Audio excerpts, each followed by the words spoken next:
Present. Mayor Ralph, Here. Councilman Hunter. Present. And Councilman Fitzsimons. Here. Okay. Are we in compliance with our open meeting law? Yes, we are. Okay. Public comment. Do we have any public comment tonight?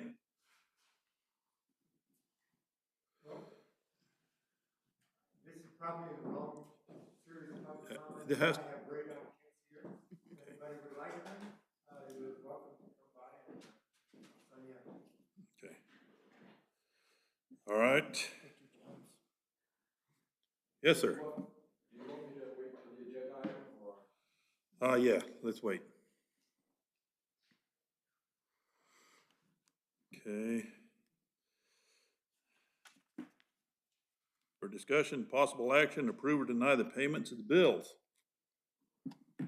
Move for approval. I'll second the motion. Okay, we got a motion and a second to approve the bills. All those in favor?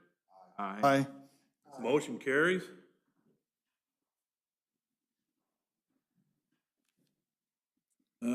For possible action, discussion or action to approve, deny the meeting minutes for 121 and 2/4.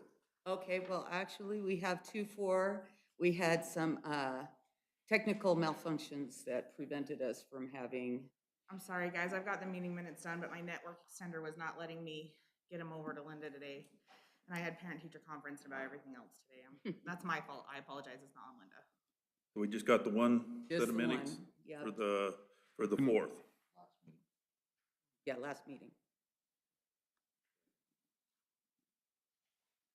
I've got an addition to add to the minutes. Okay, In public comment, at our last meeting on the 4th, I stated that I felt that the city council, or the city office should be open to the public, okay, and that every other office in the county was open to the public, and that we had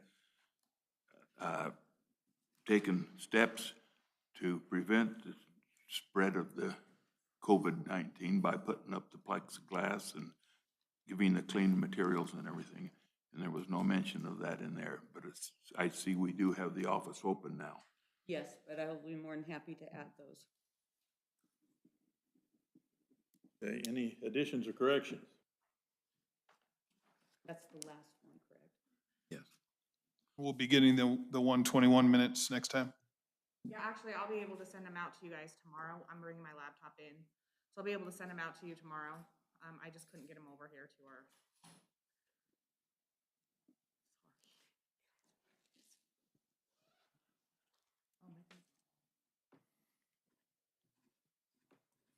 Okay, I'll entertain a motion to approve I'll make a motion that we approve the meeting minutes for 121 and for 2-4 and waiting on 121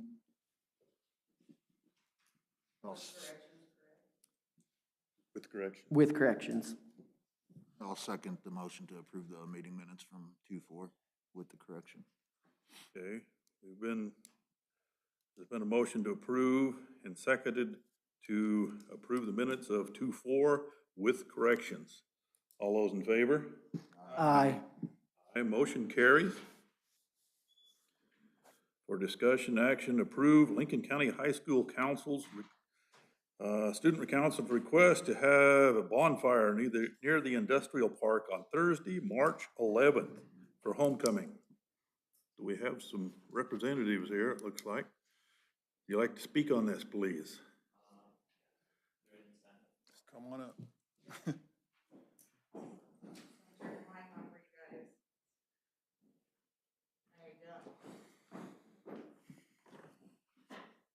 Well, I'm Cody Ziles, student body president of Lincoln County High School.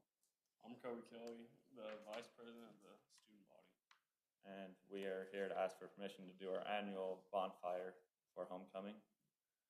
And that's over by the park, industrial park on Thursday, March 11th. You guys have any questions for these gentlemen? Yes. Do you have an emergency contingency fund written out?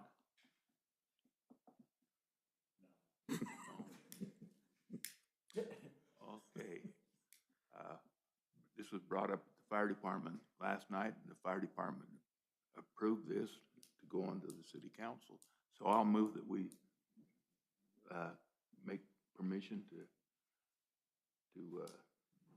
have the bonfire out there in March when they want it for their homecoming celebration. I actually got one question. Are you guys bringing stuff too? Like bringing wood, adding to it, or? You're just gonna add stuff.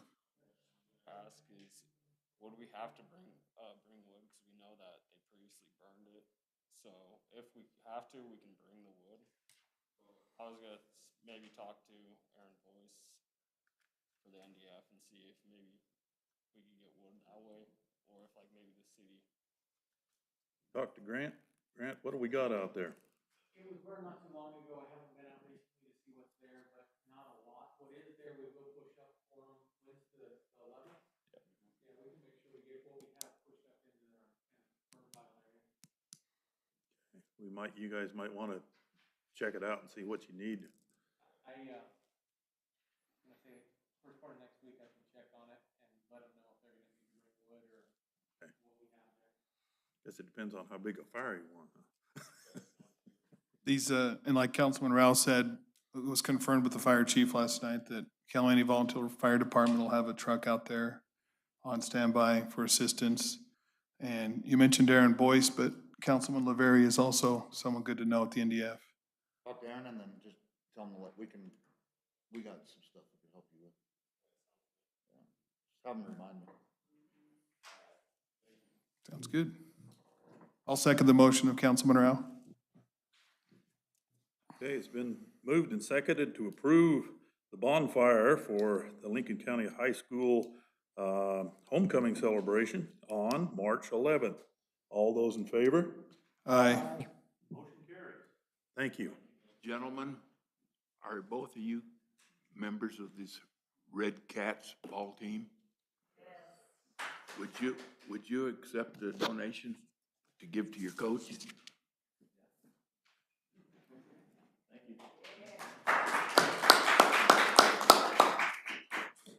Oh, thank you, sir. I know you guys probably know these guys. If you've been to any kind of basketball games, these two have been in it, so. Thank Gonna you. miss him. Thank you, gentlemen. Yeah, there's not much out there, I noticed. For discussion, possible action to approve or deny business license for Manuel R. Porter for Onboard LLC liquor store. You there, Manny? Yes, I'm here. Can you guys hear me? Yep. Oh, great. Okay, do we have any questions? We had some questions last time for, I would just like for you to go through and give us an idea of your business plan, what the business's goals and plans are. Like, we just didn't know what kind of business you were looking at other than just a liquor license. Yeah, so what we want to do is a liquor store. We'll have, the liquor part of it. We also want to do the beer, wine, cigarettes. It's almost like a convenience store style. We will, in the future, if we're able to move forward, we want to be able to do some gaming. So we want to have about 5 machines. So we will be circling back around for that. Just wanted to get it open and kind of get ourselves into the community and begin to move forward from there. Is this your first business or do you have other businesses doing the same thing? I have never been involved with the liquor. However, my mother-in-law in Alamo, Linda Gallo, she ran the Alamo Diner for a few years down there, and she's the one that's going to be running it more of the day-to-day. I come back and forth between Alamo and Las Vegas. So I own a small business as well that provides point of sale systems and credit card processing for businesses. So I've ran bars before, nightclubs, so you're very well I'm familiar with knowledgeable it. to the business. Perfect. That sounds excellent to me. Great. do we have any other questions? So I got one, so it's not like a bar, you're not serving drinks there, it's just all packaged takeout. Correct, correct, no serving. Move for approval. And I'll second that motion. Okay, we have a motion to approve and a second for business license for Onboard LLC Liquor Store. All those in favor? Aye. Aye. Motion carries. Thank you for. Great, thank you guys, look forward to meeting you. Thank you. For discussion, possible action, approve or deny Dennis Liffler, Nevada Interscholastic Cycling League's special event application to possibly use the rodeo grounds for parking for the city crusher, or for the Caliente Crusher, to be held on May 1st. Do we have any other information other than that? No, pretty much that's what it is. Okay, do He you just- know where that will be? Is that gonna be up the canyon? Is it gonna be? Actually, from what I Kershaw? understand, he has a map in here. Yeah, he He included gave a detailed map. It was pretty detailed. Oh, I'm looking at the minutes. Yeah, in the packet, he gave a detailed map of, basically using the rodeo grounds as a overflow parking, and then Right. it looks like up the mountain that way. Up the mountain on and that into trailhead. Kershaw, from what I understand. So yes. up the hill, through town here and then up the hill. Is that what it is? No, I believe I think it starts up there. Yeah, I think they shuttle the bikes. Yeah, up they there. shuttle It's the a youth. bikers, yeah. It's a youth, Okay, okay. it's a youth MMX mountain biking thing, so they'll shuttle the bikes up there to the trailhead that goes into Kershaw. So it won't be out at Barnes Crossing up that way. It'll be Mm-mm. up here on the hill. Okay. That was my only question. I make a motion that we approve Dennis Leffler's Interscholastic Cycling League application for using the rodeo grounds for possible parking to be held on May 1st. Got one question to that too, though. I don't see that on there. Is he like providing the insurance for the event? Oh, yeah. Okay. Yeah. That application, you have to have that all done. Did he fill out an application for this? Yes, he did, and it should be included in the support packet. Yeah, there's one right here. I just didn't see that on there. And I did want to also point out that he had applied for last year, and it ended up getting canceled because of the COVID-19 stuff, so. 100 people. He also, I contacted him this week, and he's also following all COVID protocols as well for the event. And like I said, it's only one day. It's from 8 to 5 on May 1st. It looks like it'll bring some people to town as well. You'll have the dumpsters or whatever necessary there.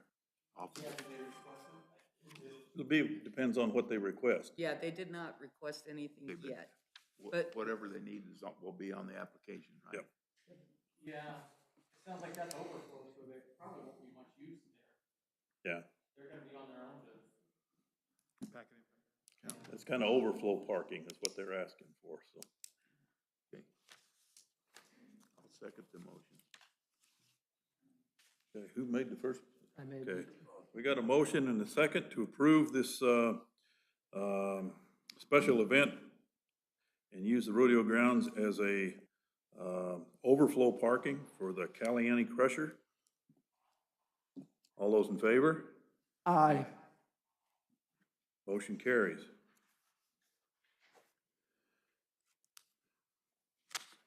For discussion, update from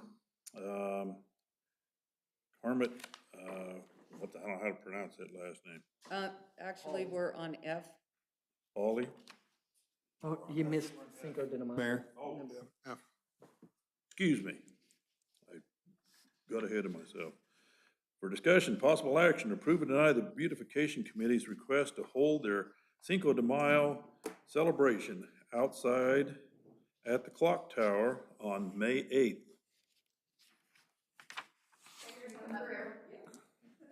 Hello. Howdy. We just want to get ahead of ourselves on this, just in case we can have it. We're not sure what's going to be going down as far as COVID regulations, but we are outside. Guys just approved that other event outside, so We're looking probably at May first Maybe or May first or the 8th. We're not sure We're on the not date sure on yet. the date. We haven't been meeting at all. So our first meeting will be next week. But we wanted to get up in front of you guys and see if we couldn't get this approved and start the ball rolling, because you know, it does take a little bit to get us going. We won't be using ladders or anything this year. right? No, nobody's gonna If get we hurt. use ladders, She She is was not going sitting on on that. the ground. Yeah. Were you thinking, what time? We're thinking we go Probably about like 5. 5, yeah. Time's already changed then, 5 or 6, kind of dark 30-ish, and go till like 9. Same thing we did the first year. We'll put tables and stuff, block that road off, and that's all still. Last time you guys did a good job of notifying those businesses and whatnot that, Yeah. I mean, usually after 5, it's a pretty safe bet on a Saturday too, so. Right. So we'll talk to Terry. She's the one that has it. Everybody else is after. So, Okay. Shamrock, as far Yeah. as being the sponsor for that as well. yeah. So, I don't know, they're making their own tacos, I guess. Carne asada tacos. we don't know. We don't know what we're doing yet. Yeah, we'll talk with the vendors, we'll talk with those vendors is what he's, yeah, we'll, Yeah, we'll be our own vendor, exactly. That's what this is, the fundraising for beautification. We will. Oh, yeah, the taco truck, yeah. Yeah, that's what we did. Yeah. They When we move did it over 2 to years the ago. other thing if they still wanna hang out. Like we ran out last time, so we'll see. Are you guys gonna have, the Shamrock come and request to have their license? Yes. Do we Yeah. need to have them request separately? They do, they just need to have that request, that way it's official and then they're legally to move their license over there. Okay. Okay. Yep. It'll And just we be can like, put that on the next agenda. I know that their employees will be the ones manning the. Serving it. Yeah. Okay, yep, and so if they can just come and get on the next agenda and, you know, it's pretty standard, we do it for zoning and stuff like that every year, so it's pretty standard, pretty easy process, but we do need to have them come and have that. Thank you. Okay, for letting us know Yep. that. I, If we're approved. I'll make the motion to approve the, request for beautification committee for Cinco de Mayo on May 8th-ish, May 1st, May 8th. What is the May 1st, that bike thing? What was that? Are they gonna be actually in town, that group that's coming in? They're- They will be here. Yeah, So They'll maybe be- we should do it on May 1st, and then it, you know, it'd just be bigger and better. I say we approve both dates and you guys choose and. Yeah, 'cause we've gotta figure that out, Right. whether we wanna take that business away from the locals or if we wanna, Right. cause it might be too much for us to handle anyway. So, Right. But if you'll approve us for either date, then we'll Then we'll figure it out. let you guys know. And I'll second that motion. Thank you. okay, we have a motion and a second to approve the Cinco de Mayo celebration on either the 1st or the 8th, whatever happens to work out the best. All those in favor? Aye. Aye. Aye. Aye. Motion carries. Thank you, guys. Thank you. Appreciate it.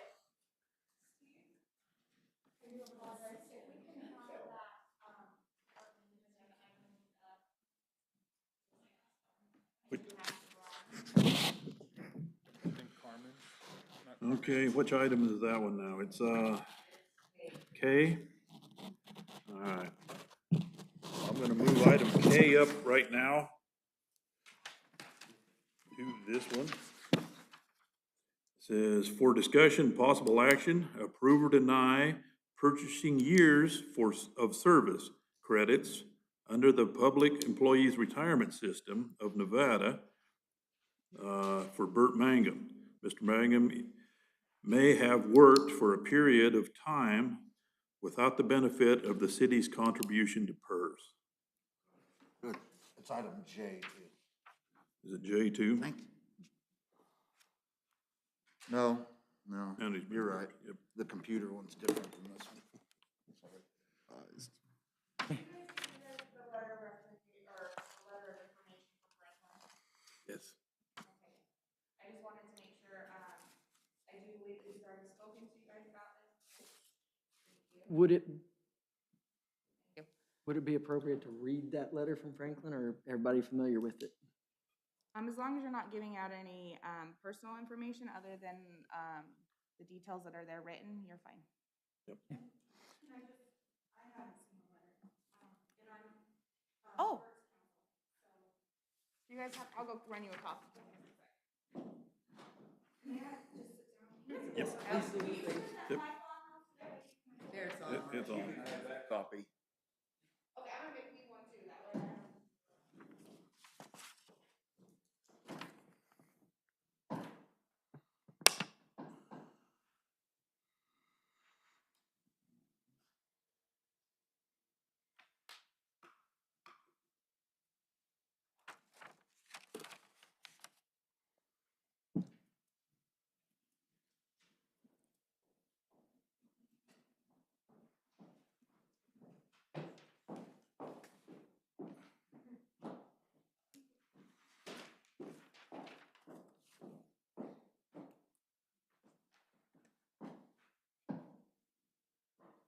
All right, guys, sorry about that.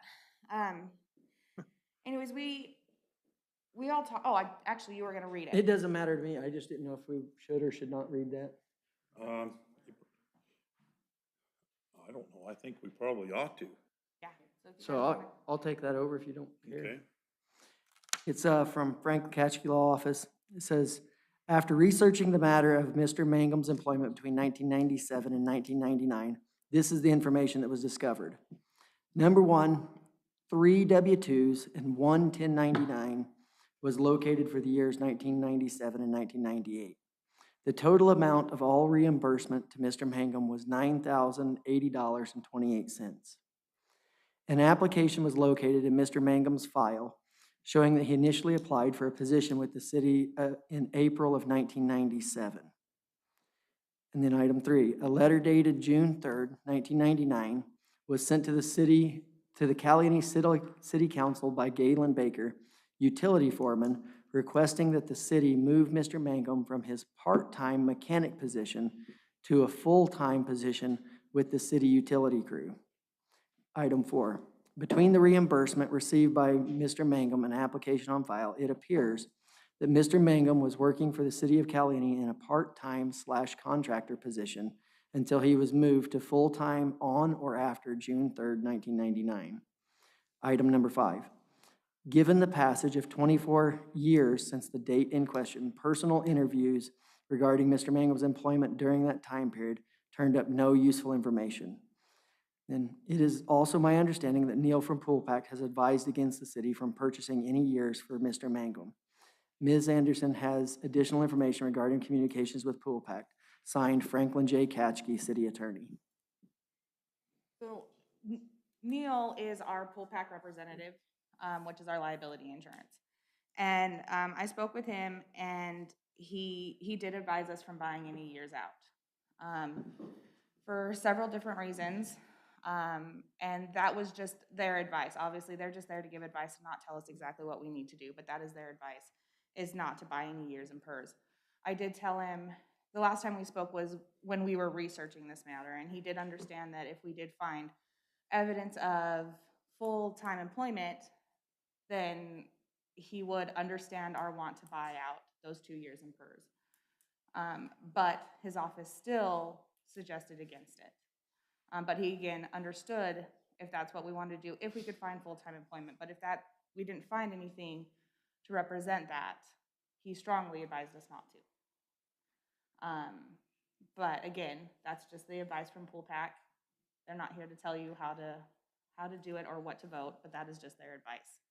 I wanted to get here a little earlier. I apologize, I couldn't get my daughter to eat, so I was getting a little frustrated with her. But I did reach out to PERS and asked them what the cost would be to buy out 2 years in PERS, and it is substantial. It's close to $30,000. It's 29 and some change to buy out 2 years in PERS.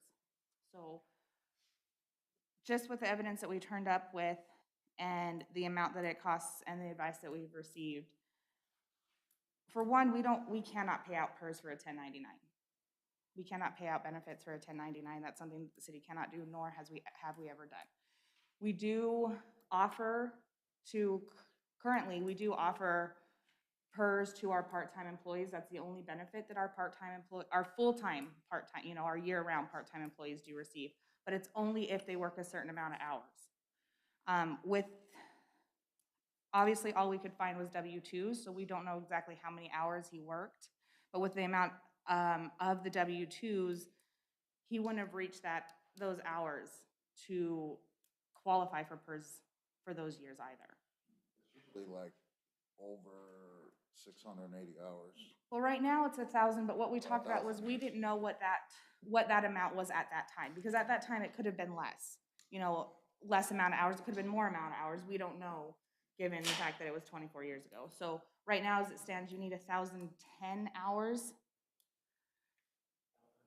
1,040 hours, thank you, to qualify for PERS as a part-time employee. But again, I don't know what those hours would have, or what that qualifying hours would have been at that time. So it is your guys' decision. Me and Franklin just wanted to let you know and give you guys what we had found. But at the end of the day, it is up to you guys to make this decision. I have additional information as well. And I just kind of want to start from the top with this. Bert began his employment with the city in September of 1997.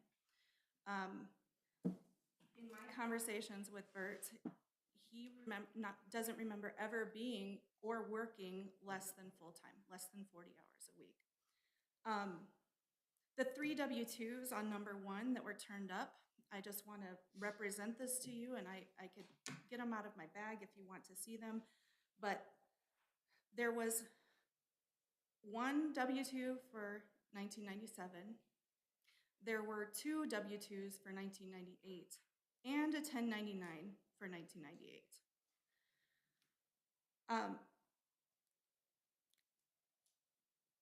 Pursuant to labor laws, you're honestly not supposed to you're not supposed to be a part-time and a contract or anything, and I don't know how in the world you get 2 W-2s and a third 1099 for 1998. And I don't understand how Mr. Mangum can be saying that he worked 40 hours a week from the day he started with the city, and there only be pay for something that seems realistically less. Those W-2s were dug up by Mr. and Mrs. Mangum. They weren't kept on file with the city. There was very minimal information at the city. And if Bert had any idea that these W-2s would work against him in getting this pay that he feels like he is entitled to, he could have been a dishonest man and not ever turn him over, and you guys would have been none the wiser. The second thing I have is a letter from June 3rd of 1999 from Mr. Mangum's personnel file, and it's a request that the city commission Bert Mangum as a full-time employee. It doesn't say that he wasn't a full-time employee. It doesn't say that he was a part-time employee. I do know that he was a dog catcher, he was a mechanic, and then he was a general laborer, he's a public works utility worker. He has run the gamut of every position, I think, in the city. And he's been a great worker. And based on this letter, he's been a great worker from day one. The reason that this all came up was because of his workers' comp situation. As you all know, in, I think, August of 2019, there was an unfortunate work accident that put Bert out of work, and it's left him permanent partially disabled. He would have worked his entire 25, 30 years with the city. He's 50 years old. He still had a good 10 years left in him, you know.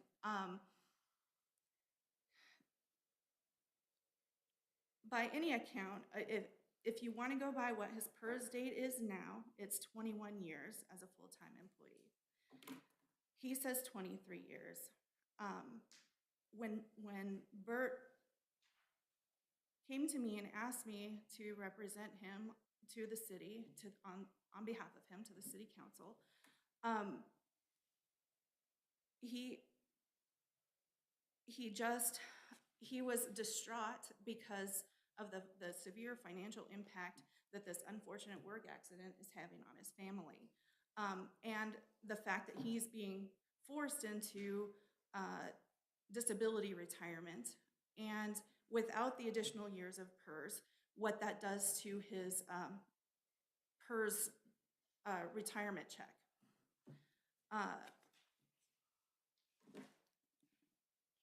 He was paid workers' comp in the last year and a half, but he also uses sick time to make up the difference between what workers' comp paid and what he normally would have been making. And that's sick time that the council, that the city doesn't have to pay out to Bert because it's been paid out over the last year and a half. you know, he's just a good guy, and you guys all know that. I think that I've heard this council and the council before you say that your employees are your best asset. And, you know, I've seen you help people with their power bills. I've seen you help them with their water bills. I've seen you even give a former employee sick time, vacation time, insurance, you know, things that they weren't necessarily entitled to. And this is a guy who's worked for you for 24 years and would have worked for you for a lot longer.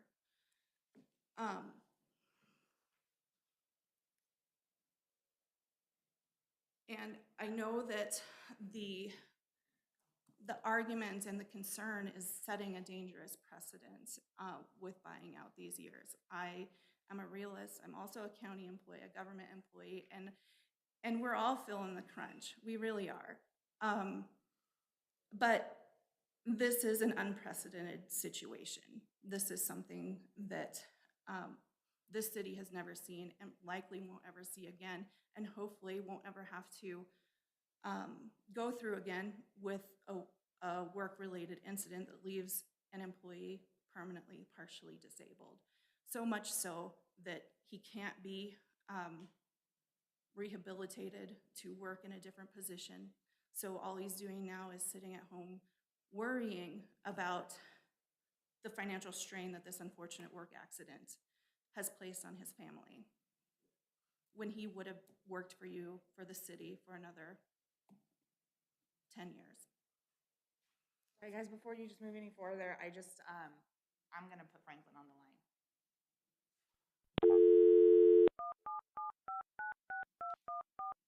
Should have been on to listen to He's been the paper listening. had to say. He has been listening. He's been online. I was waiting for a break just to get him on the line. So he has been listening. Hello? He's up to date. Hi, Franklin. Can you hear us? Oh, yeah. All right, All right. you're online. Yeah, I can hear you. Hello? Amanda? Can you hear us? Yeah, can you hear me? Yes, we can hear you. Sorry, you Okay. have been listening, so you are updated, correct? Yeah, I was listening to you on YouTube. I think YouTube has a little bit of a lag, but I've heard mostly what's going on. Okay. So I'm available for questions, or if you want me to give me a general response, it's up to the board at this point. I'm sorry, what was that, Franklin? If you want me to give a general response, I can, or if the board has specific questions, I'm happy either way. I'm available for questions as well. I think, Franklin, if you want to go ahead and just respond, they're interested in what you have to say. Yeah. Slower. Okay, so I listened to most of Mrs. Bradshaw's comments. I'll say a couple things. First and foremost, initially April did give us the 3 copies of the W-2s and the 1099.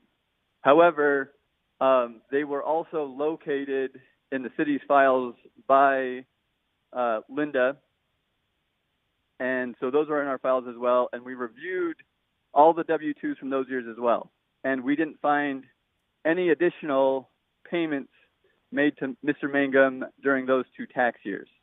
So there's that. Second, regarding the letter, I'm sorry, I should have emailed you the letter from Mr. Baker along with the letter that I drafted as well. The letter specifically states, and this is why I put it in quotation marks in my drafted letter, the letter specifically states that Mr. Mangum, I believe it says either part-time mechanic or it just says a part-time employee. I can't remember off the top of my head. But those words were used in Mr. Baker's letter. And so I heard most of Mrs. Bradshaw's comments. There's nothing that Ms. Bradshaw said that changes my analysis or the facts that I discovered when reviewing Mr. Mangum's personnel file. I specifically didn't make any recommendations in the letter because, first of all, I don't think denying the purchase of additional credit is any additional exposure to the city of Caliente. But I think as well, if the city council wanted to, based upon how they feel towards Mr. Mangum, whether or not they wanted to show gratitude to him, they have that ability as well. The important thing for this council to know is that none of this PERS conversation, and I think this is kind of where the YouTube cut off, is that none of this PERS conversation has anything to do with Mr. Mangum's injury while employed with the city. Those are two completely and separate issues that don't deal with each other. The only reason why they deal with each other is the reason Mr. Mangum has to be separated from the city is because of his injury, and that's why we're discussing this matter today. But regardless of what happened, that's a different analysis. And so I would ask you that not be part of your calculations when discussing the purchasing of credits at this point. Regarding anything else, Ms. Bradshaw might have said past that point, I wasn't able to hear, so I can't respond to it, I guess. But I am available for questions. In response to Mr. Ketchke's comments about the two being two very separate things, I respectfully disagree with that. When Mr. Mangum came to the meeting with Ms. Anderson, with his wife, with me, and Mayor was in the room, we had talked about purchasing years, and the initial conversation came up because of the detriment that it was going to have on his family. No, I'm going to stop. I'm going to stop Ms. Bradshaw right there. We had that conversation. The conversation did not happen because of any fear regarding the injury.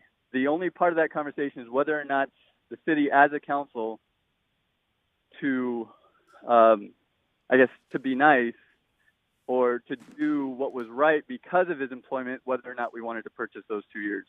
Again, my counsel to the city is that his injury has nothing to do with the purchase of the years, and I think that's where we should leave it at this point. I still respectfully disagree with that. The purchase of the years. And that's fine. Ms. Bradshaw is not the city's counsel, and so at this point, the floor is not open to Ms. Bradshaw. I'd ask the city council to discuss this matter.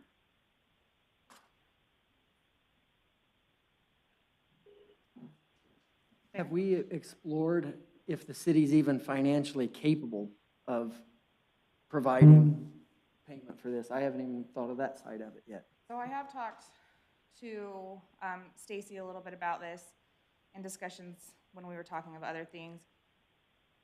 The city is, we can find the money. The money can be found to be made for it. I'm not going to say it's going to be easy or it's going to put the city in a good place. But the money can be found to cover it, and we're not going to go in upside down to do it. But again, it is quite a large amount well, with what his W-2s and what his 1099 state for the amount of hours he worked. With all due respect, I mean, reading the letter, it looks like Franklin did his investigations. Bert was a great employee, but I mean, it's a temporary employee at that point. You know what I mean? You don't. Tommy? Yes, if this was paid out, would that prevent a lawsuit? No. So discussions and conversations regarding lawsuits and the payout are, again, two very separate things. The only reason we're discussing whether or not Mr. Mangum should be paid out is whether or not this board agrees that he deserves to be paid out for his 2 years of service between 1997 and 1999, those 2 years. Discussions and questions of litigation, again, are a very separate and complete issue. And again, I don't feel that there's any exposure on that end. Where are you tonight when we need you?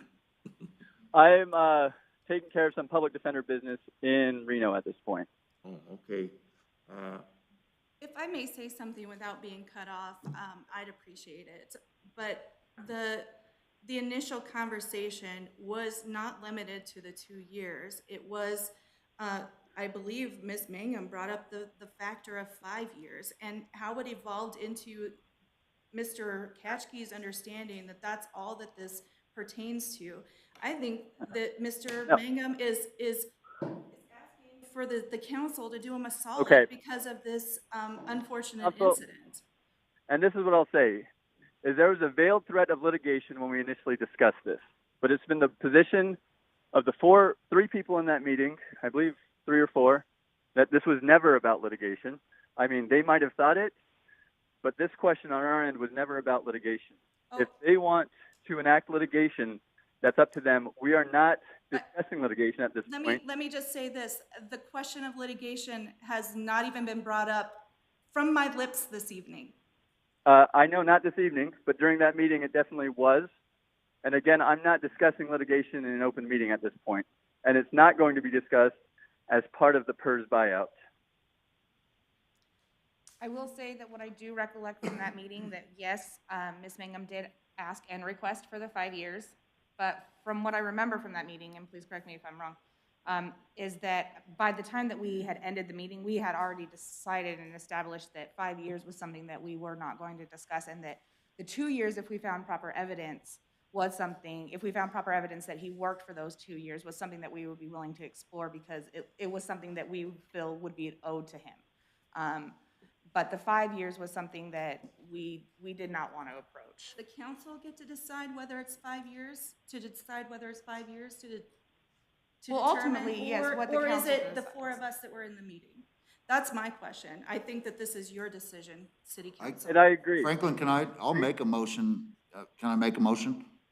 You can make a motion whenever you'd like, Councilman LaVerry. All right, I'll make a motion that we deny purchasing the years of service credits under the Public Employee Retirement System of Nevada PERS for Bert, at this time.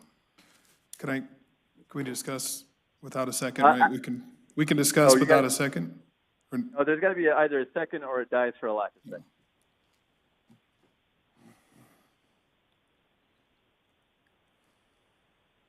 It's also a negative motion.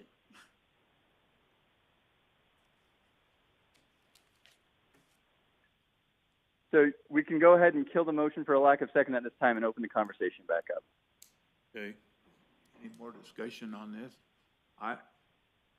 My opinion is, and I got mixed feelings about this, that as a dedicated employee, I feel that we owe him the 2 years.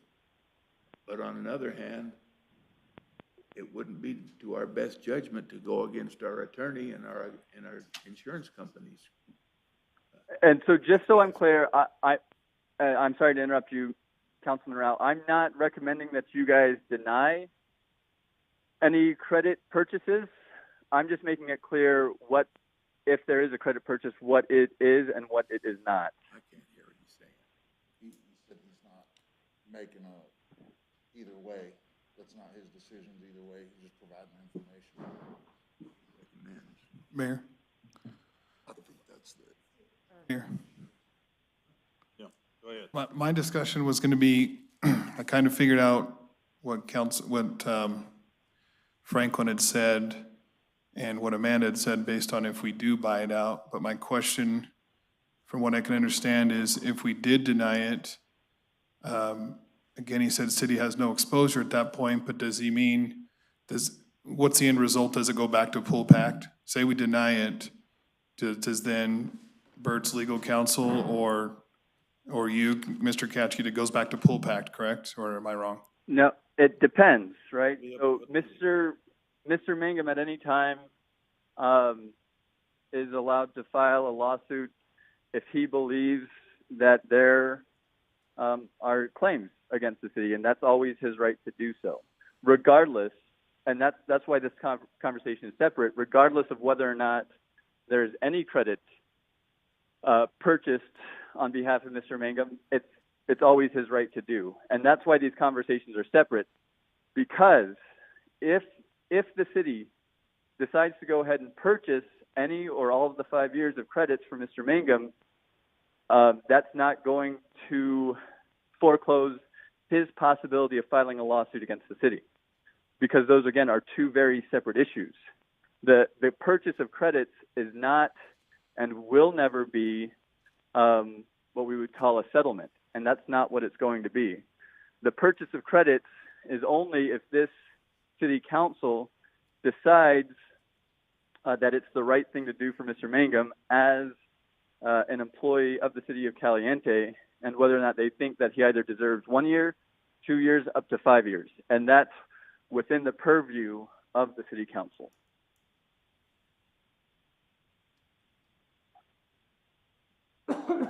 I just want to say that I agree with Councilman Rao that personally, I feel that the right thing to do is to buy the years to help Bert in those ways. That's the solid thing you do for an employee. But to go against sound with our legal counsel and on two sides of it, we've got two legal authorities telling us that the best thing to do is to not follow through on that. But Franklin's not saying don't do that. Exactly. He And never said one time not to purchase the credits for him. Yeah, I would just like a little bit of clarity, because I know Franklin, it's kind of muffled. This isn't It's Franklin's your guys' recommendation. decision. Yeah, this isn't Franklin's recommendation. He's not recommending you to deny this. He is giving you the information, and this is up to you guys to decide. And again, that was the same thing with Neo from Full Pack. He's not telling you, you guys can't do this. This is just information for you guys to make a sound decision. But what Franklin wants to be very clear is that we cannot make this decision based on a litigation or not. This decision needs to be based on whether or not you feel that this council feels that Bert is deserving of these 2 years or 5 years, based upon what you guys feel, is whether or not you guys feel that this is something that you guys want to do. It should have. But I'm not gonna base my decision on how I feel about a person. I'm basing my decision on what's right by the city. Exactly, but it should not be based upon at all whether or not there will be legality. Litigation issues. That should not be a part of your guys' decision. When we had this meeting the other day, we went through all the files, we went through all of the facts that we had. The only thing we can find is that Mr. Mangum was not a full-time employee at that time. He was part-time, and I lived here. I worked with Bert. I've known Bert. He was knee-high. I worked with his father. I mean, if there was any way that I felt that I'd help Bert, I'd do that. I still don't think, with all that we've looked through here, that there's any grounds there to buy these 2 years, let alone 5. I mean, it's just tough for me to say yes on something like that. And we'd leave the door wide open for a lot of things here. I mean, yeah, Bert was an excellent employee. I mean, just like you said, he's got his sick leave. He used his sick leave to cover his time. Very few people nowadays have very much sick leave. Bert had tons of sick leave because he wanted to be there to work, and he was a good employee. I don't question that one bit. But just my opinion, we don't have the legal, or it isn't legal, I guess we don't have the facts that shows that we should pay this time. May I say one thing in response to your comments, Mayor? Yep. The 2 years at the beginning of Bert's employment, that was brought up.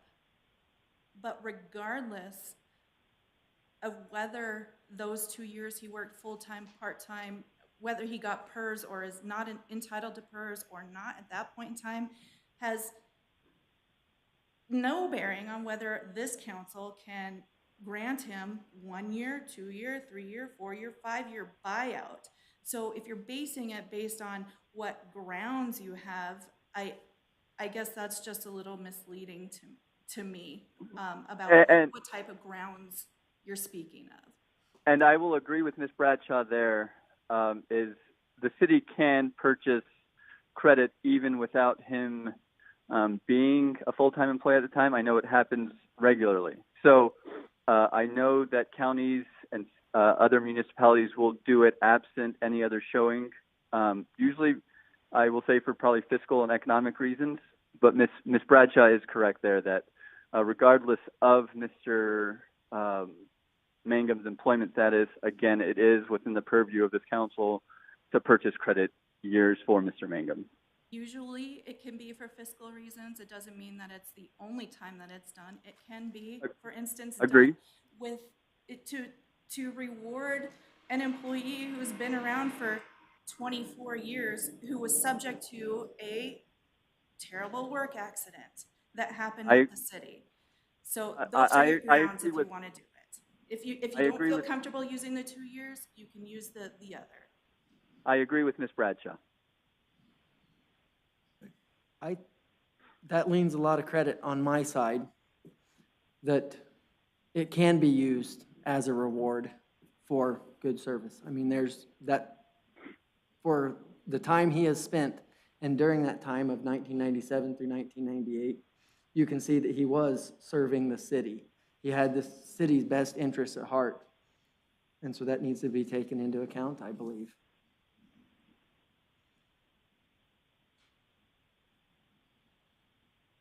Hey, do we have any more comments?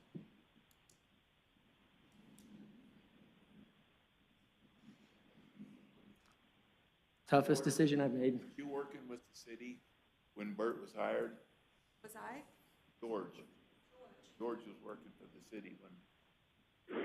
And if I can read an excerpt from this letter, and it dates back to 1999, and I think that, you know, the words could be said just like about him today that they were back in 1999, is that he's more than proven that he's an asset to the city's crew, and more than his current, it says part-time mechanic position justifies, but he also had other positions, and that's why I didn't bring that part up, but Bert is a willing and very much needed to fill in with garbage pickup, shop jobs, and any other task that we need help with.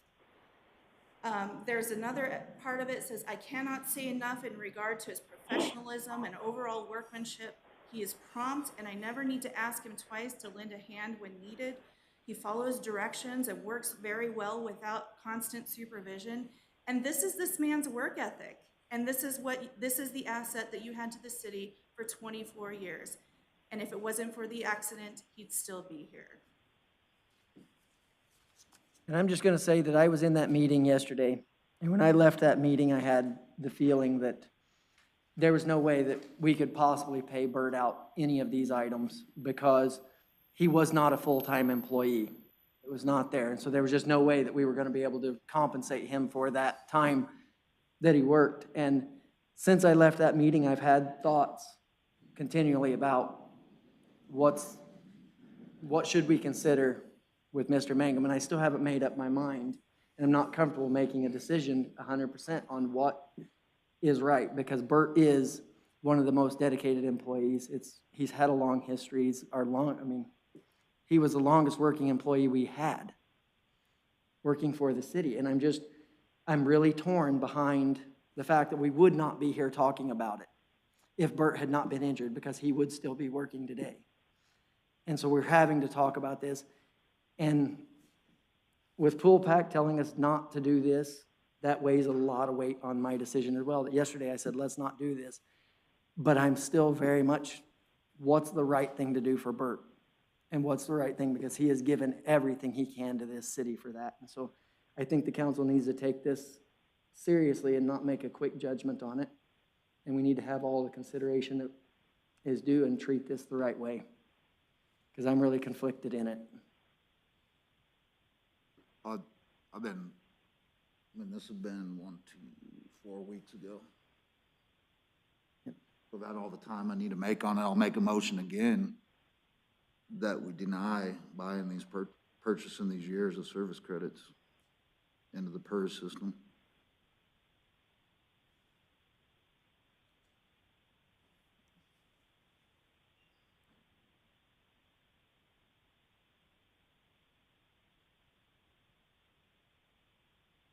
We have to make a decision on this evening. I would like to personally talk with our city attorney. I'm still here. I can't understand all of the stuff that you said a while ago. You're talking so fast, and I got Okay. I got poor hearing anyway. what is your recommendation as our city attorney? My recommendation is that the final statements that Ms. Bradshaw made to you are correct. The city has the power and the ability to purchase up to 5 years of credit for Mr. Mangum. This decision, however, is not a legal decision. It's not a decision based upon possible litigation, and it's definitely not a decision to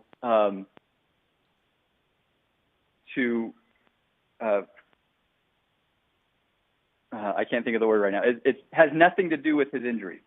The only question the city councilors need to ask themselves is whether, based upon Mr. Mangum's employment history with the city, his relationship with the city, and yes, probably the unfortunate way his employment with the city is ending, whether or not this city council would like to purchase credit up to 5 years. I am not in a position, I'm not on the city council. I'm here to counsel regarding legal issues, exposure issues, liability issues. My only advice to the city council is this decision should not be made regarding litigation. It should only be made whether or not the city council agrees that Burt Mangum's been a great employee and we should reward him by purchasing some credit years for him. And so that is a policy decision, I guess I'd say, that is solely left in the hands of the city council. And since I have not been elected by the citizens of Caliente to make a decision like that, I apologize, but I can't give a recommendation based upon Mr. Mangum's relationship and employment history with the city of Caliente. So Franklin, this is Joe, since my motion died again. Yes. We could go off, I guess, in the future, every great city employee is just gonna roll in here, and maybe even past employees possibly, I guess. Is that legal? No. Not, once they're terminated, no, but, so any city employee current though we could buy them Yep. years for a reward. Yes, at separation, yes. And that has always been the case. I mean, it's not like we're making anything new here. That has always been the case. I mean, you can always. I know it's been the case, but that's, if that's what we're gonna do. Well, I'm not the first like, I absolutely don't agree with just paying people things in those situations, but I really believe that it lends some merit to look at the things. This guy has been the dog catcher.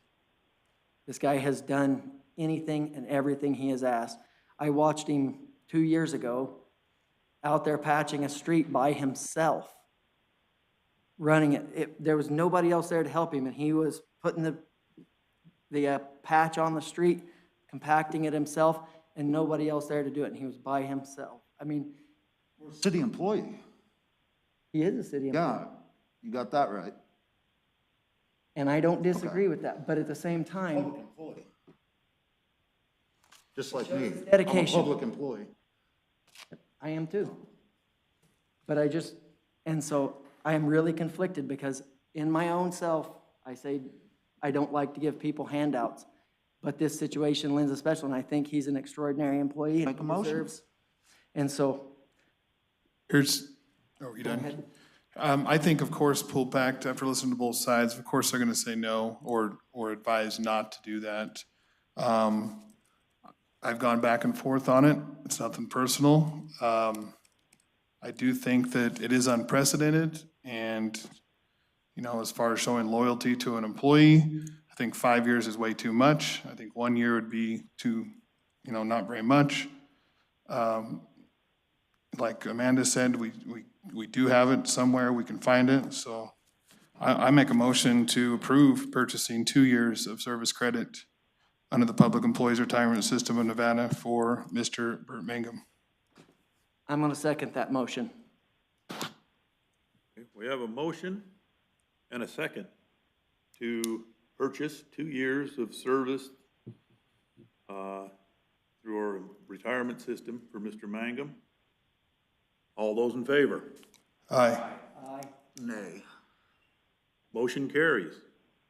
We have That's tough. one, I hated doing it, but it's. Case by case basis. It's hard to. I will ask this council, unless if they have any other questions for me, I'm going to bow out gracefully. I have a baby that is screaming her head off at home. Thank you. That was a tough one. Are there any further questions for me at this time? do you have anything, for your report tonight that you could give real quick? I don't believe so. I've reached out. I'm sorry, it totally slipped my mind. There's still an outstanding issue with Teamsters that we're trying to get resolved. That's why we don't have a signed contract in place. And once I get more information from Grant Davis on that, I will update this council. But I believe that's it at this time. Okay. Any questions for Franklin? Katsky? Thank you, Mr. Katsky. Okay, have a great night. Thank you. Okay. Back to item G. For discussion, update from Carmen Polly. That's a typo. Carmen. Carmen? Yeah, it's just Carmen. Okay. Architect with Heritage. Architecture and planning on the depot restoration. Hi there. Can everyone hear me? Yep. You're here. Okay. Linda asked me to prepare a little PowerPoint for you guys, so if it's okay, I'd like to share my screen. Yes.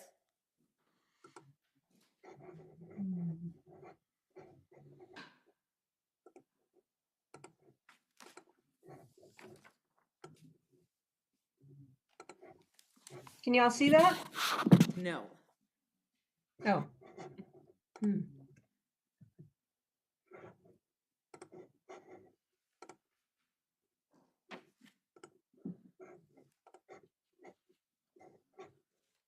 There we go. Well. Now you got it. All right. Can you see it now? Yes. Okay, good. First, thank you, Mayor and City Council, for having me here tonight to just go over quickly what the progress is on the depot project. Super excited about it and really happy to work with you guys. It's really great to work with a group of people and a city that are so enthusiastic about their building. Normally we're trying to, convince people to do the right things, and it's really, really great to work with a group that has the best interest of their building at heart always. So thank you for that. First, just a quick little update on the schedule. We have a number of items that are already done. We did the field assessment for both the historic structure report and the construction documents already in October. And then we handed in a draft HSR and finalized it in January. So hopefully you've had a chance to look at it. I think it's a super document, and I think it really outlines your future work very well for you. Upcoming, what we're working on now is the construction documents for the window repair and the exterior column repair. And our first submittal milestone for that will be March 3rd, which is in about 2 weeks. And we're on schedule for that.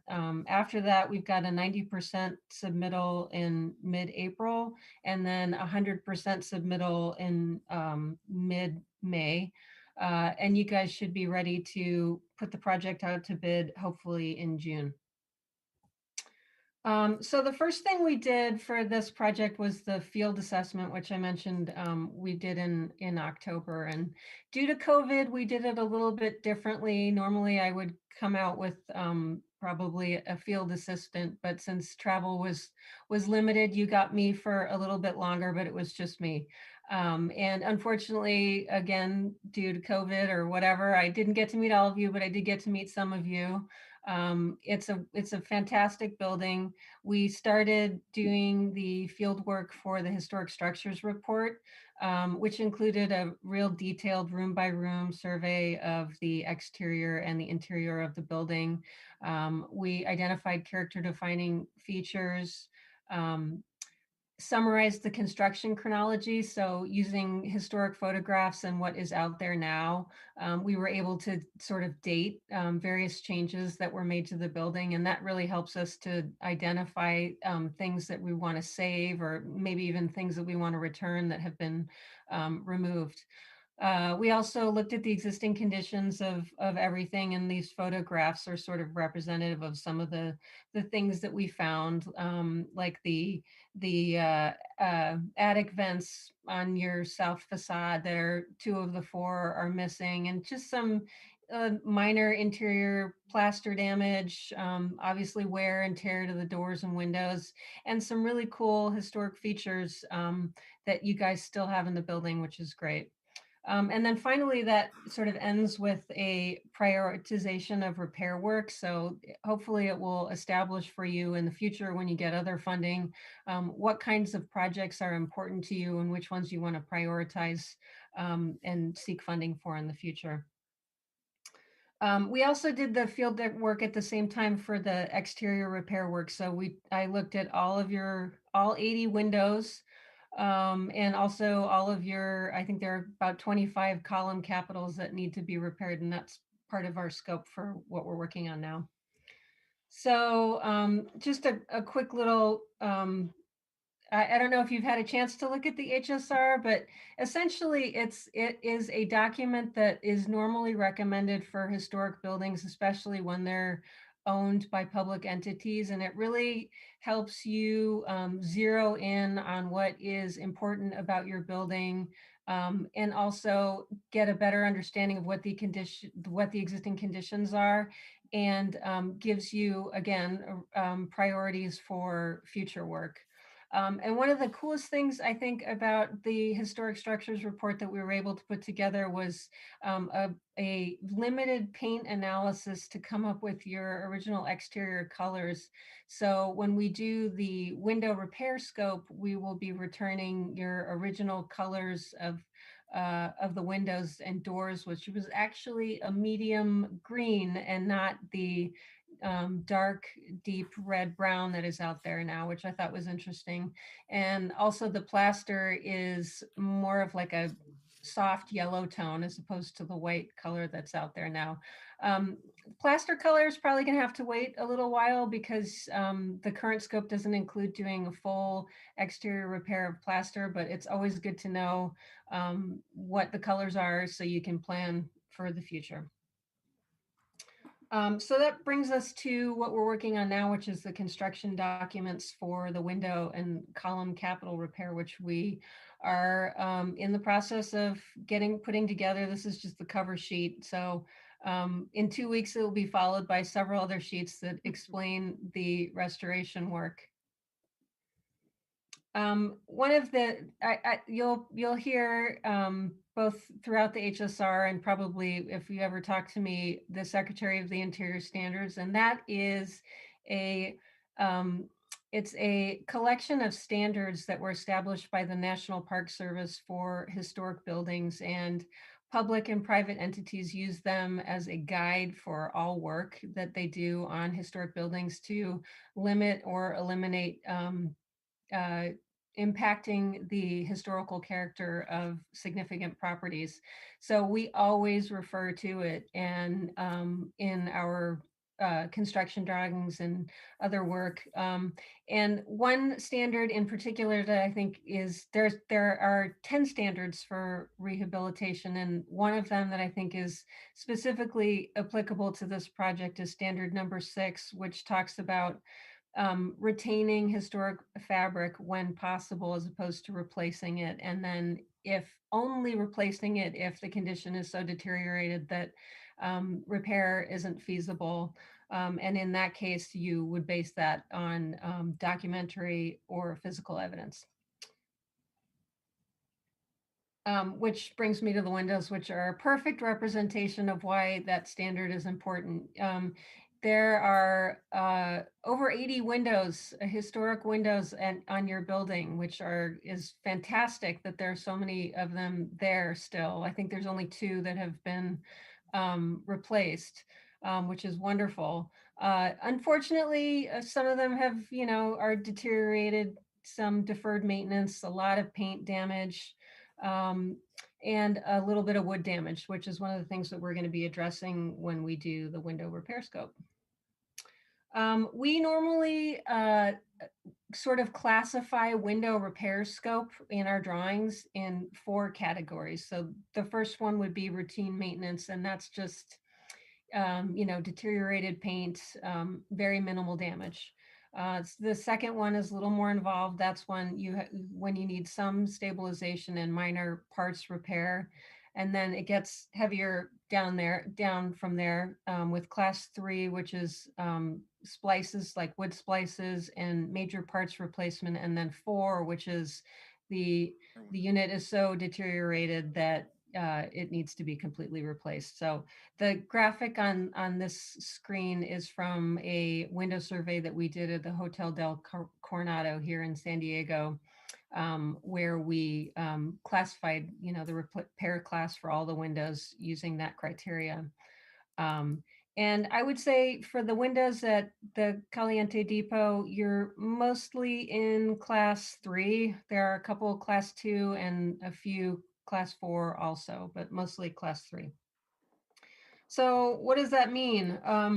A lot of the windows, I think, will need to be removed temporarily to be restored in a shop. And one of the best and most typical repair methods that we use is a product called Abatron, and they have a wood consolidant and filler, which a lot of people are familiar with Bondo, which this is not Bondo. The liquid wood is the first component, and it's a 2-component epoxy, and it goes down in a liquid form, and it basically saturates deteriorated wood, filling up all of the open cavities that are in the deteriorated wood and then hardening them. And once that's done and dry, then you fill it with the wood epox, which is another 2-component epoxy system. And you can see that in that middle photo. And that is a completely sandable, it's somewhat structural. It can be nailed in, painted. You can even pigment it and then use a clear finish on it, but I don't think we have that condition here. We'll be painting mostly. So it's an excellent product, and it really allows us to keep most of the fabric when that's possible. The second major part of the scope that we're working on is the repair of the exterior columns around the arcades of the building on the east, north, and west facade. And there are 25 of them, and the conditions are pretty typical. I mean, there's a lot of previous patching, there's a lot of cracks and spalling. There's some missing sections, and then in particular, there's quite a bit of damage around the copper downspouts. So those are all things that we're going to be addressing in the construction documents. So, I mean, that leads us to June, hopefully, where we'll start construction and then finish that work. And then you guys consider, and this is the exciting part, I think, you can consider future work for the building. And there's a number of things that you can do for the building that I think would be great options. The first one, obviously, is to finish the restoration on the exterior stucco. And I put a couple of photos in here that show actually the original color, which is that warm yellow tone. Other options are, and I think you guys are, from what I hear, excited about this as an option, is to restore the East Arcade, which is currently, it's been filled in. It was filled in starting, well, in several stages, starting in the late 30s up until, I believe, the 50s, with offices. So the potential to restore that to an open arcade. There's also some restoration work that you can do on the north arcade, which has missing exterior light fixtures on the west end. And then also just restoring the west pergola, because there's a lot of damage out there and some missing sections of guardrails.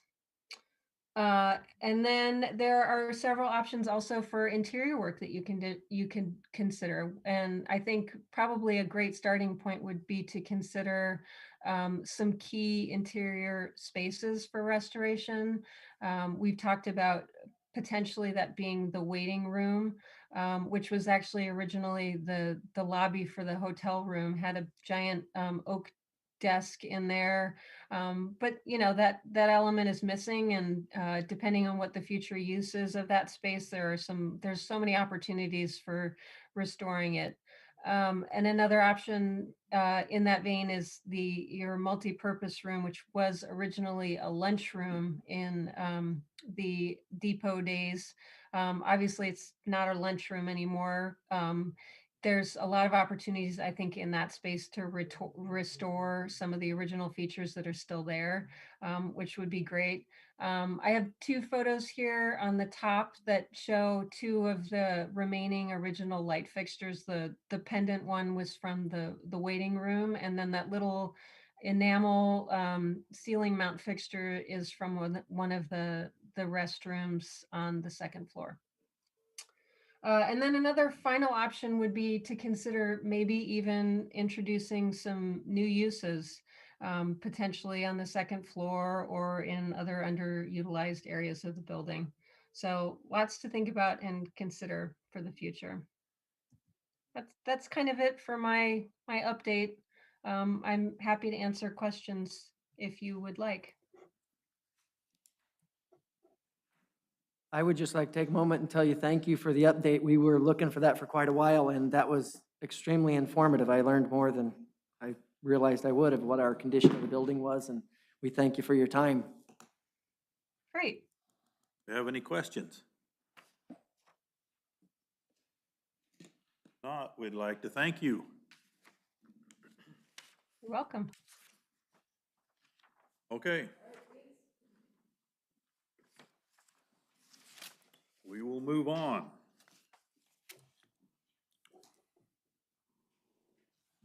Item H, for discussion, possible action, possible lease of the old fire hall and necessary repairs that would be needed.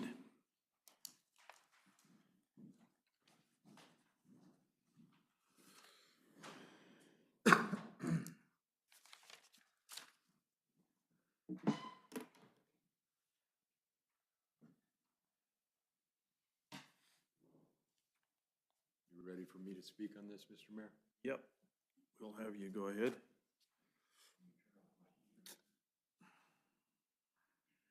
You guys know I'm suffering from cancer, so I get very, very cold. Anyways, I just wanted to let you know that we're interested in leasing the old fire hall, as we lost our lease at Lee Ford.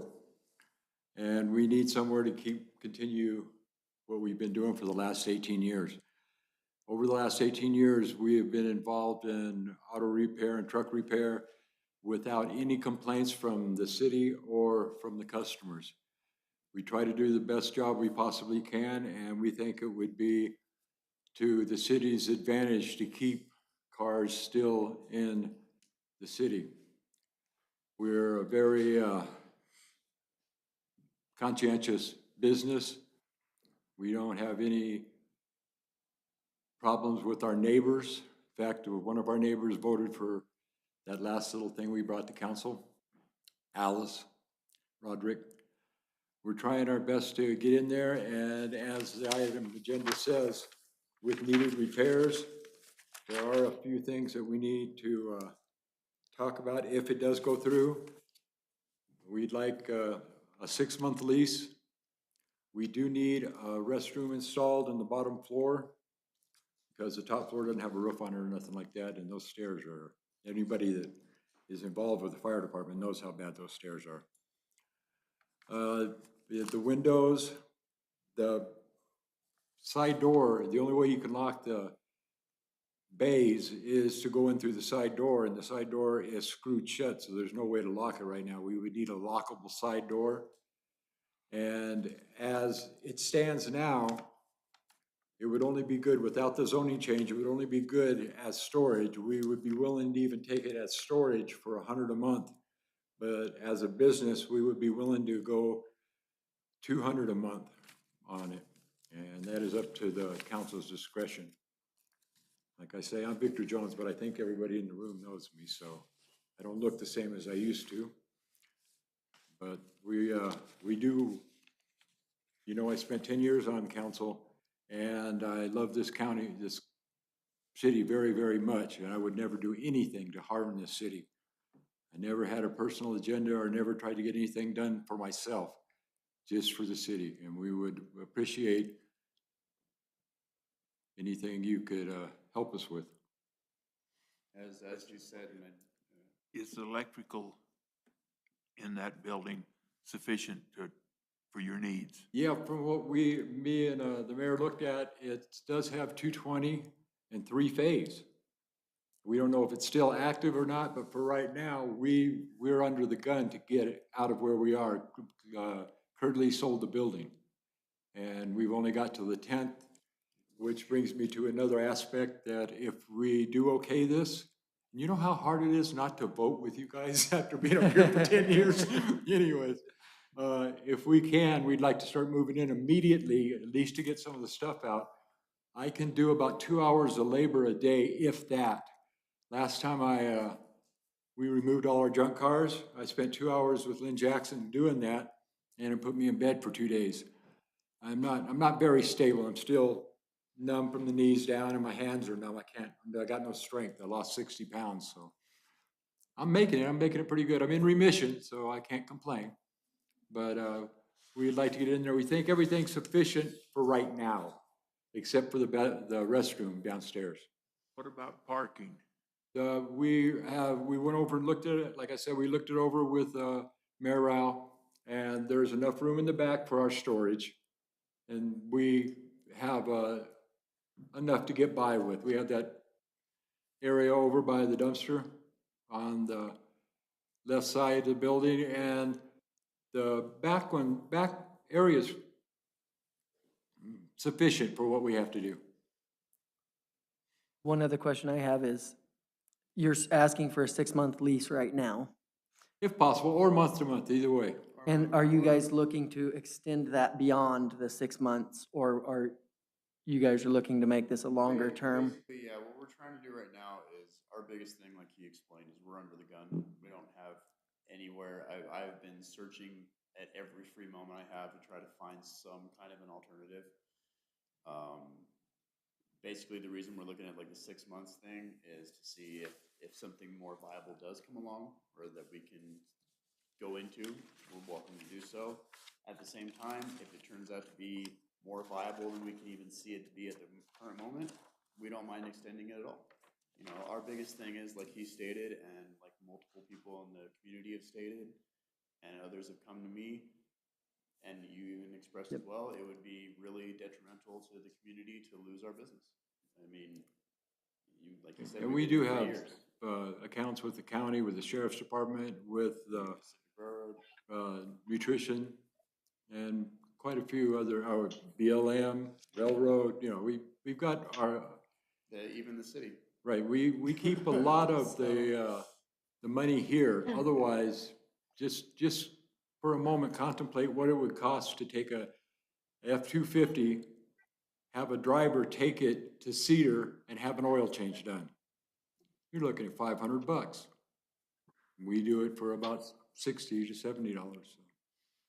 No, you've heard my opinion. I completely think that you guys, it's necessary to have somebody, and I'm very familiar with the mechanical scene here, and I think it's important that we have that. I just wanted to know what your guys' future plans were, how long this was, because the city is a business as well.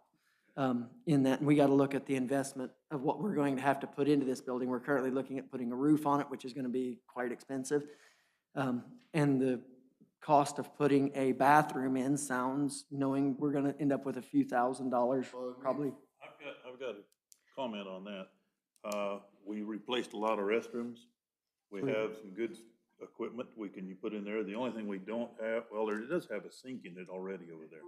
We have a toilet we saved, got it set up to put in over there. Rick works here in the deal. Talked to him about putting that stuff in. Shouldn't be a problem. Need to work through Grant on all that stuff, but, We even have some old usable plywood that we can use for the walls in there. Well, yeah, and also, we are not against and never have been against getting in there and getting our hands on it. Be the bad guy. Is the building even up to code? You're gonna try to rent a building that don't even have a roof on it, don't have a bathroom in it? And that's with all due respect, cause and I understand there's no commercial property, but again, why not just why don't we just build them a tilt-up building right out here in the parking lot?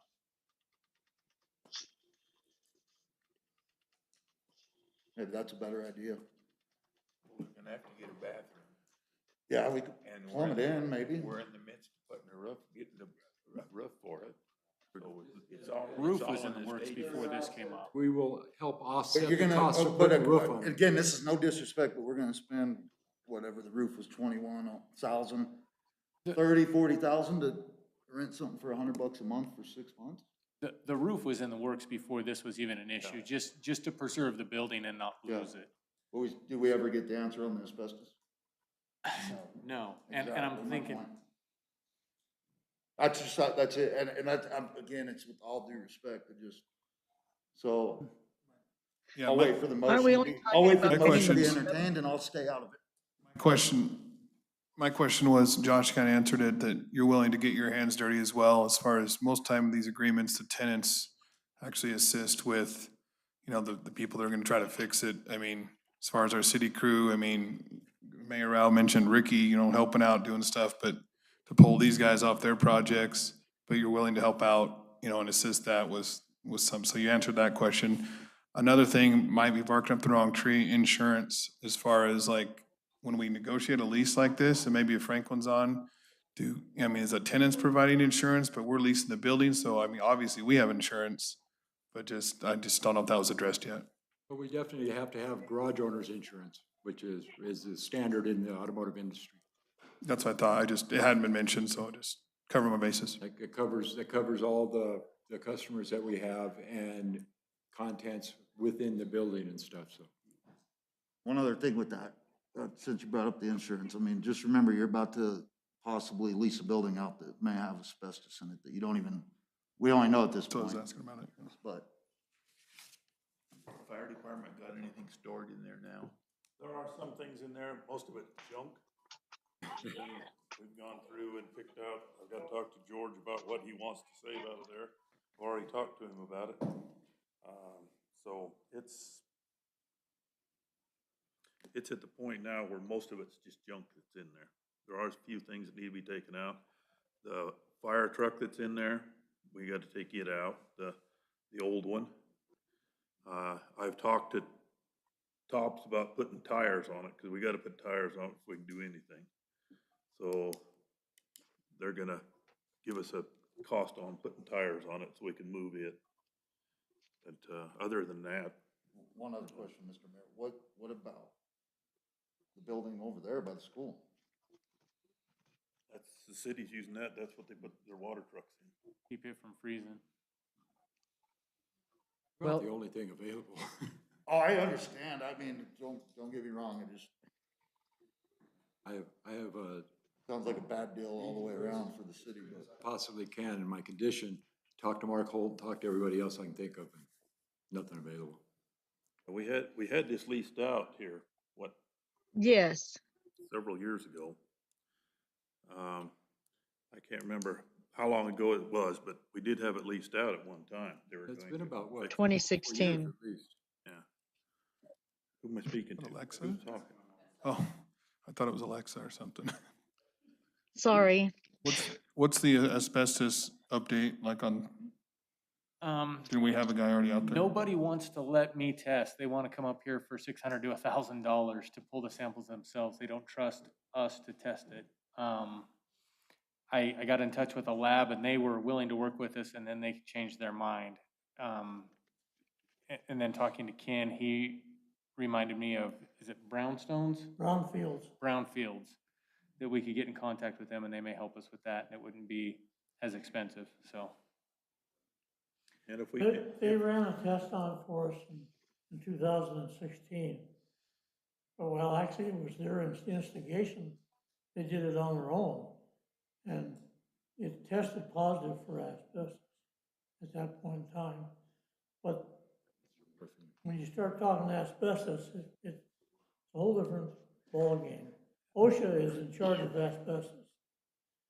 And they told me verbally that if we encapsulate it, meaning cover it up, then they're good with it. yeah, as long as we don't have to remove it. And I've been Yeah. told that by a couple of people, maybe we should just not worry about whether it has asbestos and move forward just with laying sheeting right over what's there and moving forward. That's, if that's a possibility. I haven't been up there and looked at it, but That's a possibility. It's probably a little less work than stripping it, but because there's sections of roofing missing, it's, yeah. Ever looked at knocking it down? Sorry, what's that? Ever looked at knocking it down, or you can't because it's a historic building? I don't know if there's anything that would keep us from knocking it down, except the ability to knock that concrete building down with what we have. Structurally, that building's in pretty good shape. Yeah, it's a sound building. And what about electrical? I know Mayor Rao, you said you looked at the electrical, but what's there? Nothing's hooked up right now. We would have to have, power in there. Power in it, yeah. There's power now. Got lights on and everything. ADA compliant, no. No. and lease bill, I'm just, it sounds like, yeah, I'll just keep my mouth shut. I'll keep my mouth shut. Would go be to the bottom part of the garage. Phase in it. The 3-phase is in the other building. So, But we don't need three-phase for our operation at this point. and I don't know what's all in there for right now. And He says there's no power in it, but there is power, because I know. Then they must have ran underground, because the stuff overhead is not all hooked up when I've been up on the roof, so. There's power in there, lights are on. It's also got about a couple inches of silt on the ground, the floor in there too. Yeah, 05 flood filled that up and it's never been cleaned out since. So it's been there a long time. I'm curious as to where the bathroom downstairs would go. Is, There's a place for a toilet and everything down there. It was a jail at one time. okay, over in that There's far sinks- storage room. There's sinks and a shower and Okay, there's no toilet there. It's pulled up with the pipe in the floor. All it takes is put some walls up in it. That's his kid. My only question was the insurance, and it sounds like your garage, that covers our liability and yours, so. And so I think I want to make a motion that we go approve this lease at the 200 a month so they can still stay operational, have their business license intact. That way, they've got a physical location. But make it pending that we do some investigation with you guys and Grant and Ken. Yeah, there's some windows needed and things. And figure out the feasibility of it, make sure that we can do those repairs and get this as a temporary place, and determine that. So I make a motion in that respect. Well, I think we're getting the cart before the horse here. These two items, come on, these two items should be reversed. We ought to discuss the zoning issue first, because we do need to rezone that. The public has a right to look at that rezoning.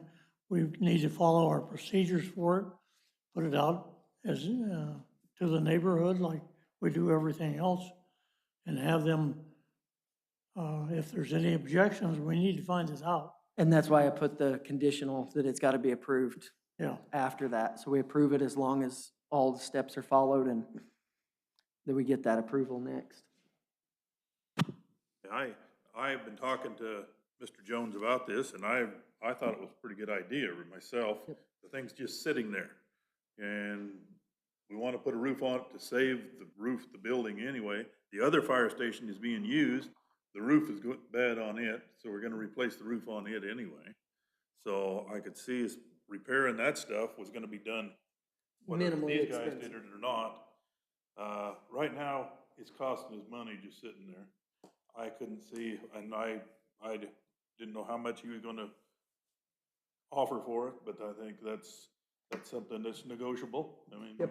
you don't have to accept that much. We can put on whatever we think it's worth. One item that I think I was picking up off Ken there that was saying, changing the zoning does take a little bit of time. As far as these guys are in a time crunch to get this to happen by the 10th. Right. And so, Well, they're looking at storage right now. so we could count it as storage for the time being. That's an option. Just rent it as storage for the time for a month to give them another month to get some things. We can do, I think we can do that legally and not have any problems with it. Make a motion. Yes, so I make a motion that I'll second it. But we need to work with, you need to work with Grant on and work the process. the process. We've done a little work together. Are you running the U-Haul out of there too? No. Outside storage as well? Just behind the Yeah, just building. behind. Okay, we have a motion and a second to approve, the lease of this building. Do we have a amount? The amount's okay with people? I'm okay with the amount. Okay. We have a motion and a second then to approve this lease in this building. All those in favor? Aye. One thing that you'll probably have to do is to get with Cat Franklin out at his office. Yeah, I'll check with Franklin, have him draw up a lease. Okay. Yeah, at least. I didn't hear all of this. We got one nay. Everybody else voted Aye. positive, okay? Motion carries. Thank you, Grant, guys. is there a Yeah. cement Now, instead of me apron being the in front of landlord that that I fire was when I hall was where the here, now you current guys truck are my is? landlord. We probably need to get that whole thing painted red so that some customer won't park in front of that fire station accidentally and something. Yeah, you won't be able to block the Take it. entrance to the other building, so you know that. But regardless, I appreciate you guys. I'll get with you and Grant in the next couple of days. Great. Like I say, we need to, we're under the gun to get out from under where we're at. Victor, good seeing you again. We probably could have fought it because of COVID, but not worth it. No. It's better just to leave on good terms. All right, thank you all. Thank you. And I'm gonna get out of here, guys. I got a question for you. I'm gonna go see my contact. Question? They're taking over your shop. You know what they're gonna do with it? I heard they're gonna put a car lot in. A used or new car lot or something? Okay. But we'll keep the name and the number and everything, it's going to be accessible to anybody who needs. Okay. Thank you, guys, I appreciate it. Okay.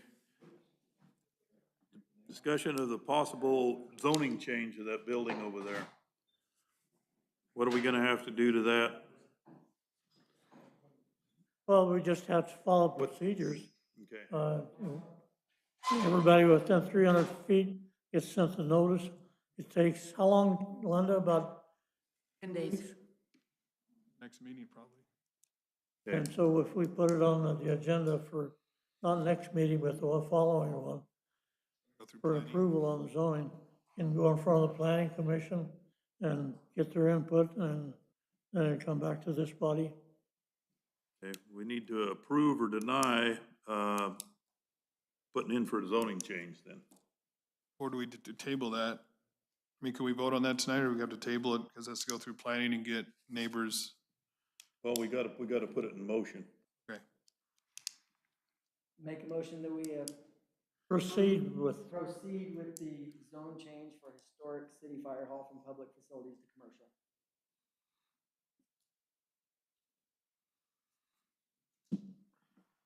I'll second the motion. Okay, it's been moved and seconded to proceed with the zoning change on the old fire station. All those in favor? Aye. Aye. Motion carries. That was everybody? Yeah. Okay.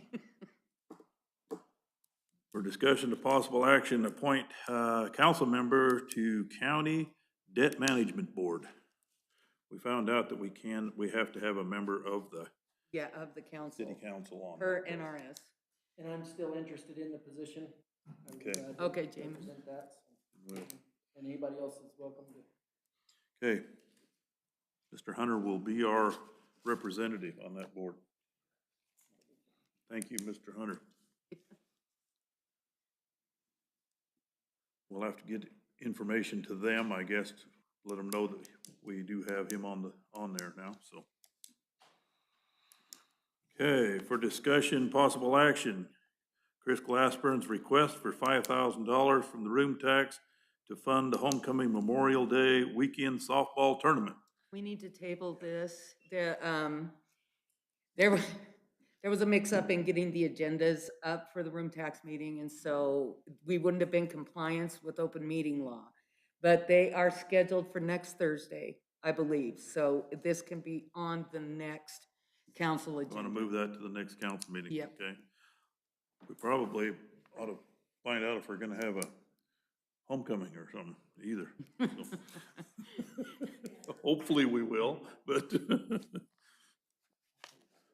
All right, we'll put that on the Next agenda. update concerning ongoing grants administration, CDBG, depot grant. I think we kind of got. Yeah, we did, and tomorrow I turn in our third phase, so keep your fingers crossed. I think we have a compelling case to get the third phase, but they were a little concerned that the $2 million that would be coming from the state, that could go against us, except for we're gonna use that for the inside, and so we need extensive for outside and inside, so I think we should be pretty good. Hopefully we can get going on this. I was hoping that this grant that we were talking about here was gonna cover our exterior. Apparently it's just to repair the damage. Well, see, and that's where I was confused as well, because the way it was explained to us that this was all in conjunction, but that's not what the bid papers said. Yeah. So we would, from what I understand, and let me clarify this with Jessica Sanders, who is now the CDBG contact person.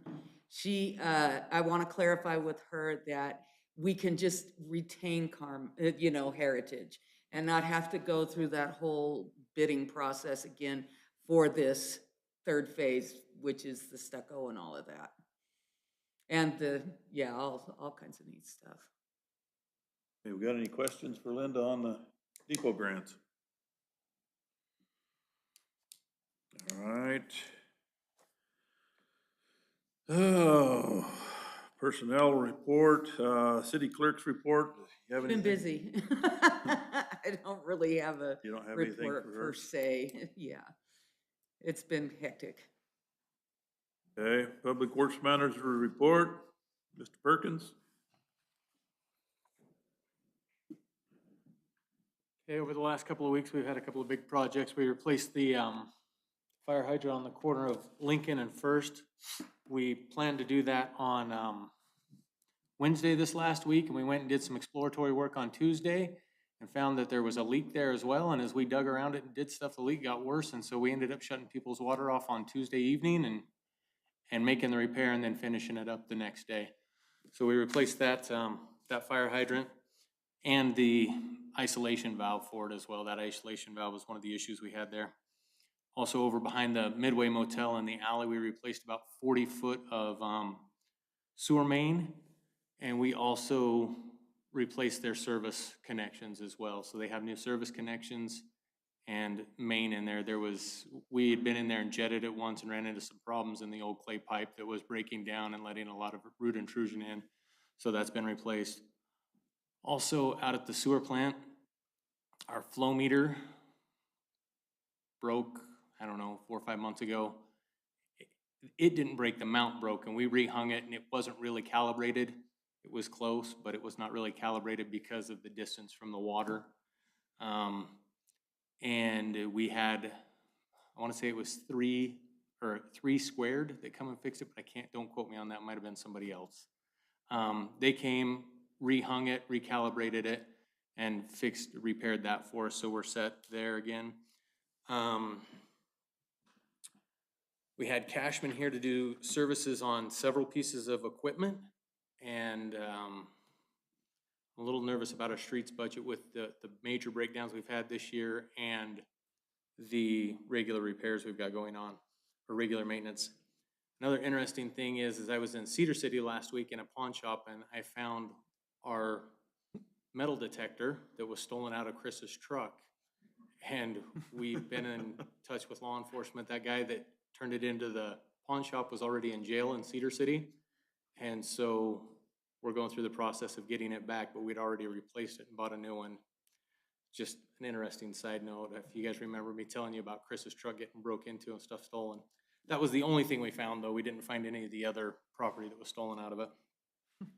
I don't know if Adam ever came in.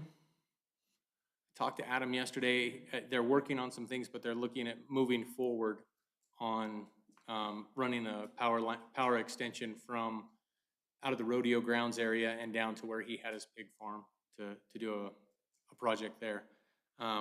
He talked yesterday to make sure we were on the same page as far as quotes from the county, and he was looking to move forward with that. I don't know if he come in and paid for it yet or not, but that was moving forward. And we hired Justin Brackenberry as our full-time shop employee.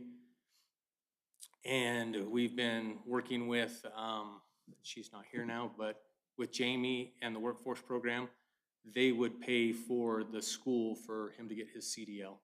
And that would make things happen a little quicker and easier if we sent him down to that. And that's my report. What on the dozer costs $4,600 to fix? A new turbo. Okay. And I don't think a new turbo should cost that much, but the problem is when you send them out of Vegas, I think you're looking at $1,000 bill by the time they show up. So it blew an internal seal and was blowing oil right into the intake.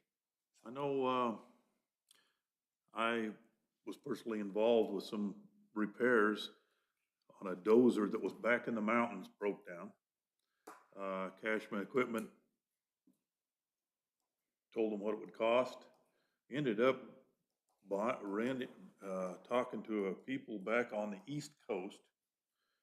They ended up flying people out, come up, rented the vehicles and come up here, took the engine out of this dozer in the mountains, cratered it up, shipped it back there and rebuilt it, and sent it back out and put it back in the deal.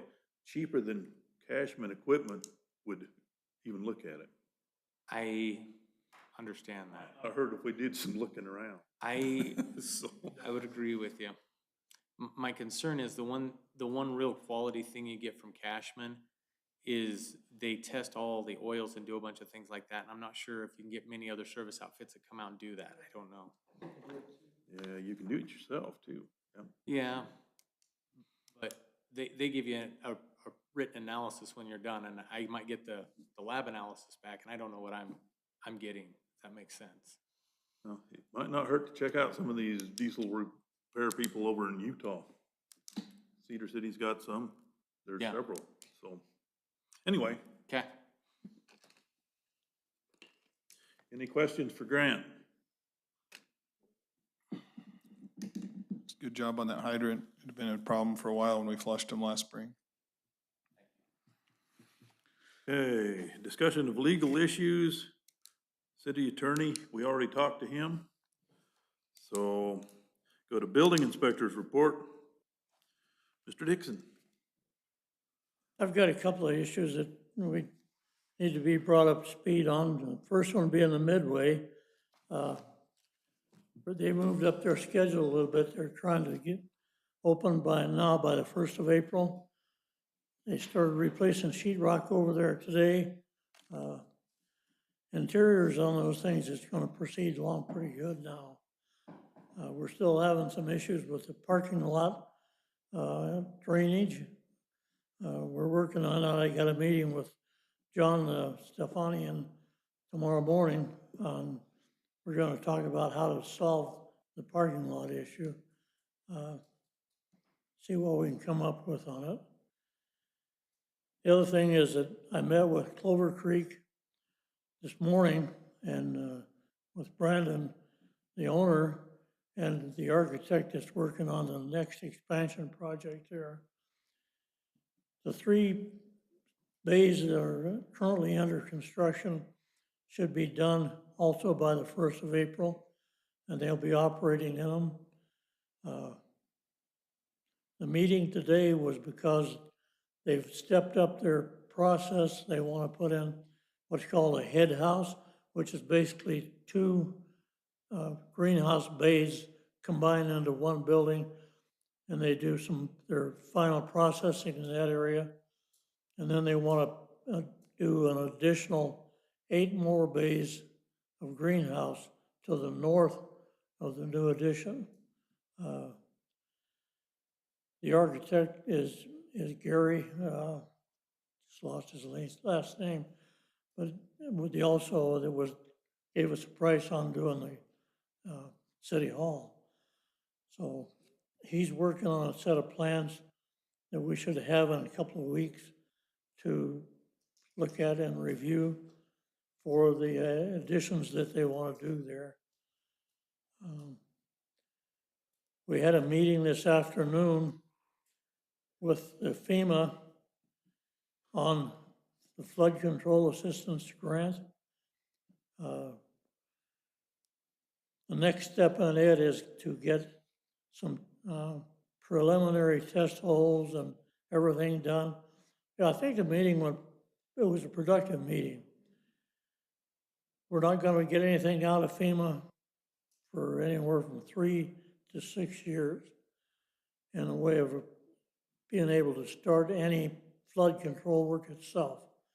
We get through this preliminary stuff maybe in 6 months, maybe not. Depends on how fast they can move. We have some discussion with Sunrise coming in. They've got to do some test holes, about 10 of them, and dig into what is there already, which that was never done when they did the park itself, the linear park. So it's a long drawn out process, but at least we're making progress. So they had a list of 11 or 12 questions that Sunrise answered for them and gave them some input on. I've got to get some copies of the Habitat Conservation Plan to FEMA, which I talked to Rhonda Hornbeck on this afternoon, after the meeting, and I'll have all the necessary information from her first part of next week, and I'll get that up to the state, who will forward it to FEMA. So I know that's a lot of stuff that you guys don't really get a grasp on, but it's just typical government ease. So we're doing our best with them, and hopefully we'll get something. I'm working on this grant as soon as we can. That's all I've got, unless somebody's got any questions. I got a question. Backtracking a little bit, in your best, your building inspector, you really feel it's a good idea to go lease that old fire hall out in the shape it's in? And Well, I know we're kind of moving forward on it, and to have guys go in there, are you gonna, I guess someone's gonna be down there to make sure they have masks on and everything else while they're digging it, all that dirt out of a city building was full of dirt. Hontus virus, you know what I mean? You feel that's a good idea? I'm just asking for an opinion, because the council voted yes, but yeah, I'm like mind blown by that one kind of, so you think that's a good opinion? I can't answer that because I'm not sure on what we're supposed to do over there. That's what I mean, Get but this we ready. approved something that no one even knows what they're supposed to do or what's in there. But it's conditional on him. They gotta work with him on that. Yeah. But is it my understanding that Rick is supposed to put the bathroom in? Is that? That'll be all determined by you and Grant and Joneses, when they look at it. Mayor. Okay. That's for you guys. And I'm totally in favor of proceeding with that building. It's just sitting there doing nothing we're gonna spend the money on the roof anyway, in order to preserve the building. So we might as well get some use So that out may of be it. available to other tenants then too, I can take that. Yep, when they're done. Okay. Which we talked about that. Oh, we'll put the word previously. out. We were looking at I'll maybe put the an word event out. space. I'll get the word out. We got that, they aren't gonna use the upstairs at all. They're not? No. Someone else can. Yeah, and we talked about that long before this ever came up. We were talking about putting the roof, that maybe we should rent some of this, use it for events, make it something to do. Well, I remember that, but it just, again, real. My own personal opinion is that there's none of that asbestos has ever got any, it may have infiltrated into the second floor a little bit, but I don't think there's anything down below. If I were gonna do that, what I would do is take some hoses in there and wash the whole thing out. I wouldn't try to pick it up or do anything else with it. I'm just curious, because they said they were going down there to get their hands dirty, so I didn't know. Yeah, well, that's not the didn't way know I how would we were working propose that one. that they do it. That's not, and I'll suggest that to them. But Curiosity.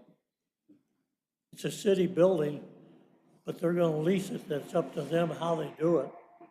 But my suggestion to them would be to wash it all I out. know, but it sounded like part of the agreement is these guys are gonna go down there and help work on it too, so. As a general contractor, I have done a lot of that kind of stuff. And it's a chore.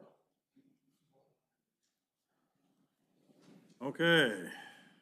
Any more questions for Ken? Okay. Stomped on top of, I can't see. Public safety, fire chief.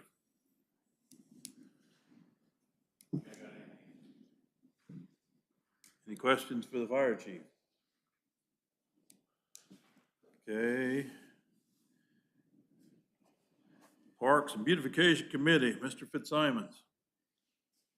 Yeah, they couldn't have a meeting last week because they didn't want to violate open meeting laws as far as getting the agenda out in time. So we're going to meet next Tuesday, the 23rd.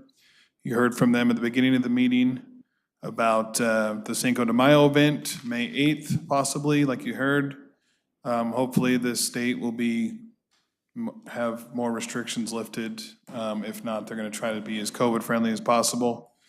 I guess the only other thing we did was we put the flags up on President's Day, if you noticed, and took them down. And that's about all I have. Meeting next Tuesday, Cinco de Mayo event, possibly May 8th, and put up the flags and took them down. So that's it. Any questions for Sean? Okay, Community Development and Planning, Councilman Rao. They canceled our planning commission meeting, which was scheduled for yesterday, so there's nothing new to report. Okay, any questions for Councilman Rao? Okay, Tourism, Boxcar Museum, Councilman LaVerry. So the room tax board's next week, but Christine I just forgot the name of it, Christine Harrington, there's a few events, May 1st, May 8th, they got another bike event coming. And they're starting to get like their Bike Fest planning, so it sounds like they're gonna do that, hopefully this year. Some things are going. I wanna say April 3rd, Ground Shakers, so that's right around the corner too. Sure they'll be coming in. No snore race this year.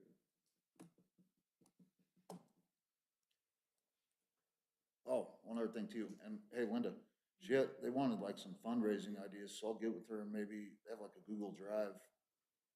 But I don't know exactly how to work that, so I'll get with her. Maybe it's something that they could set up like, or even if someone came in, wrote the idea down and we can get it back to Christine, but they're in the need of like fundraising, so. She was just looking for ideas. Any questions for Mr. LaVerry? Okay, Public Utilities, Mr. Hunter. Well,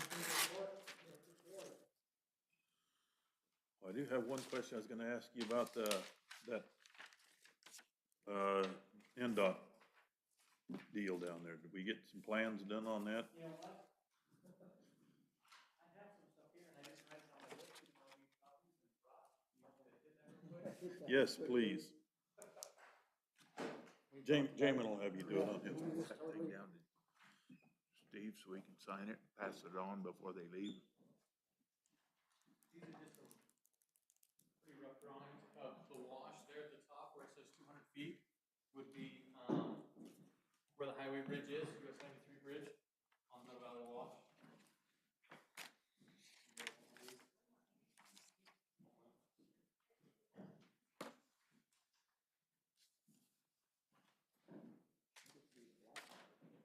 So that's just basic width of the wash as you go down there, and as you get down to the bottom, you're getting pretty close to the railroad bridge. If you look at the second page, you kind of have to look at the third page to understand it as well. We're gonna have to remove, by the time we get to the highway bridge, about 12 foot of fill. And so what we're wanting to do is stack it there by Newman Wash, instead of having to haul all of it out, narrow the wash up, because if you get up in town, there's places where it's narrower than 100 feet. So we could fit it in there, and then that would help us turn Newman Wash without touching anybody else's property.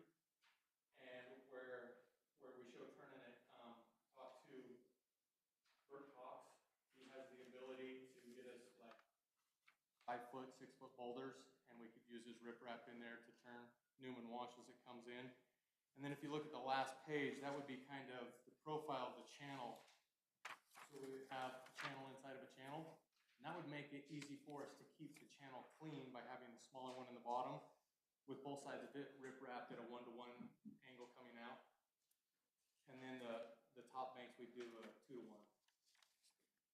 And that would make it possible with the road on each side for us to take the excavator in there, clean the channel out, and it should also flow better. When we have a little bit of a flood event, it should wash itself out and clean it up. So that's the plan at this point. That's the best thing, and I did some time visiting with Bert and with Aaron Hagfeld from Jim Wilkin, talked to him. Those are the best ideas we can come up with at this point. If anybody has any suggestions or ideas to look at, we'll be willing to. So I need to write it up in Word form. I have most of it written up, and I forgot to print it out on my office computer, not tied to my laptop. But most of what I've got written out is the concern that this is for public safety, public health here as a flood hazard for the community. More than anything, that's the part I'm pushing on DOT. Yeah, I think you ought to talk with our inspector here and get his opinion on what you got to go to send up to them, and it looks like to me we ought to get going on her and get her done. I apologize, I had that here and I forgot to get it short. And I remember talking about it, and forgot all to get, he talked right before the meeting about it, and it totally.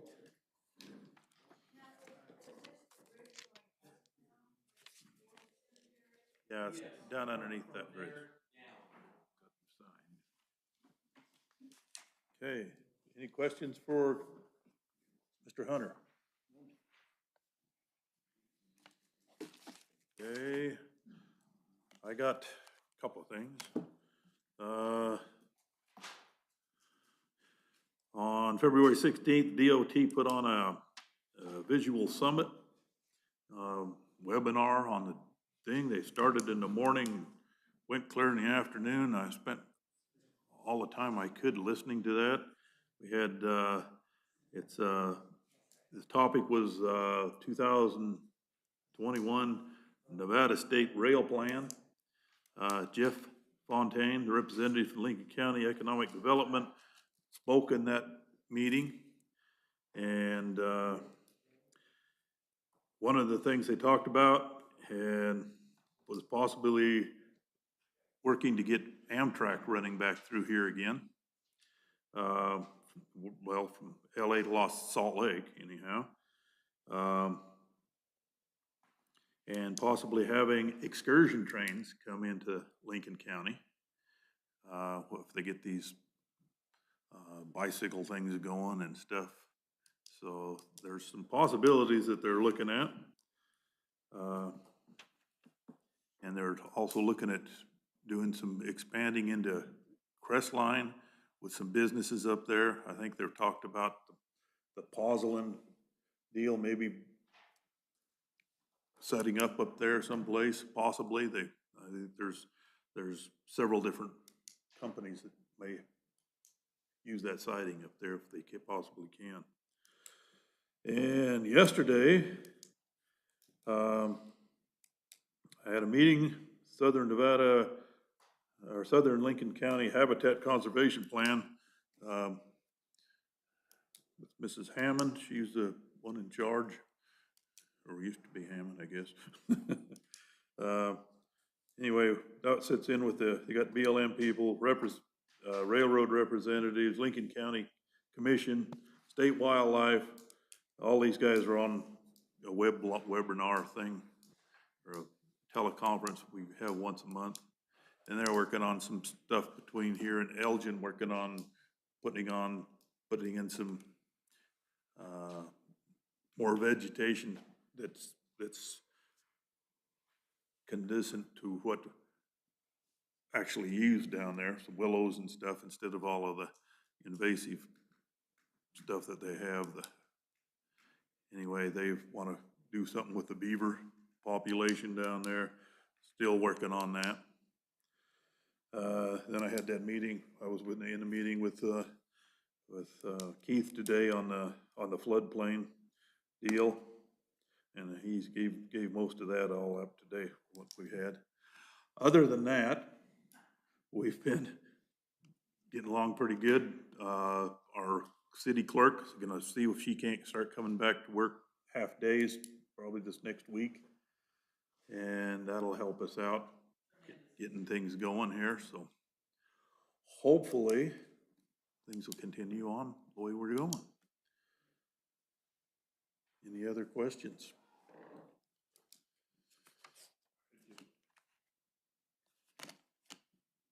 You know that when the city clerk comes back, she's gonna be bringing that baby with her. Did you know that? Yeah, probably. We got a liability there. We'll have to see if that's the problem. She does have an isolated office in there that we talked about today, keeping the doors closed. Public business. Well, I guess that would be up to the council if they felt that wasn't something we wanted to happen. You'd have to decide that, I guess.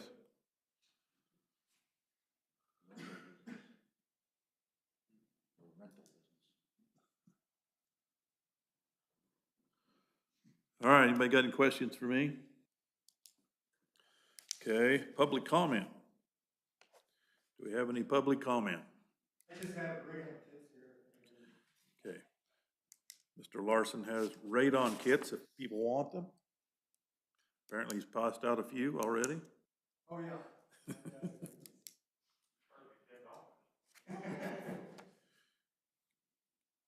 Okay,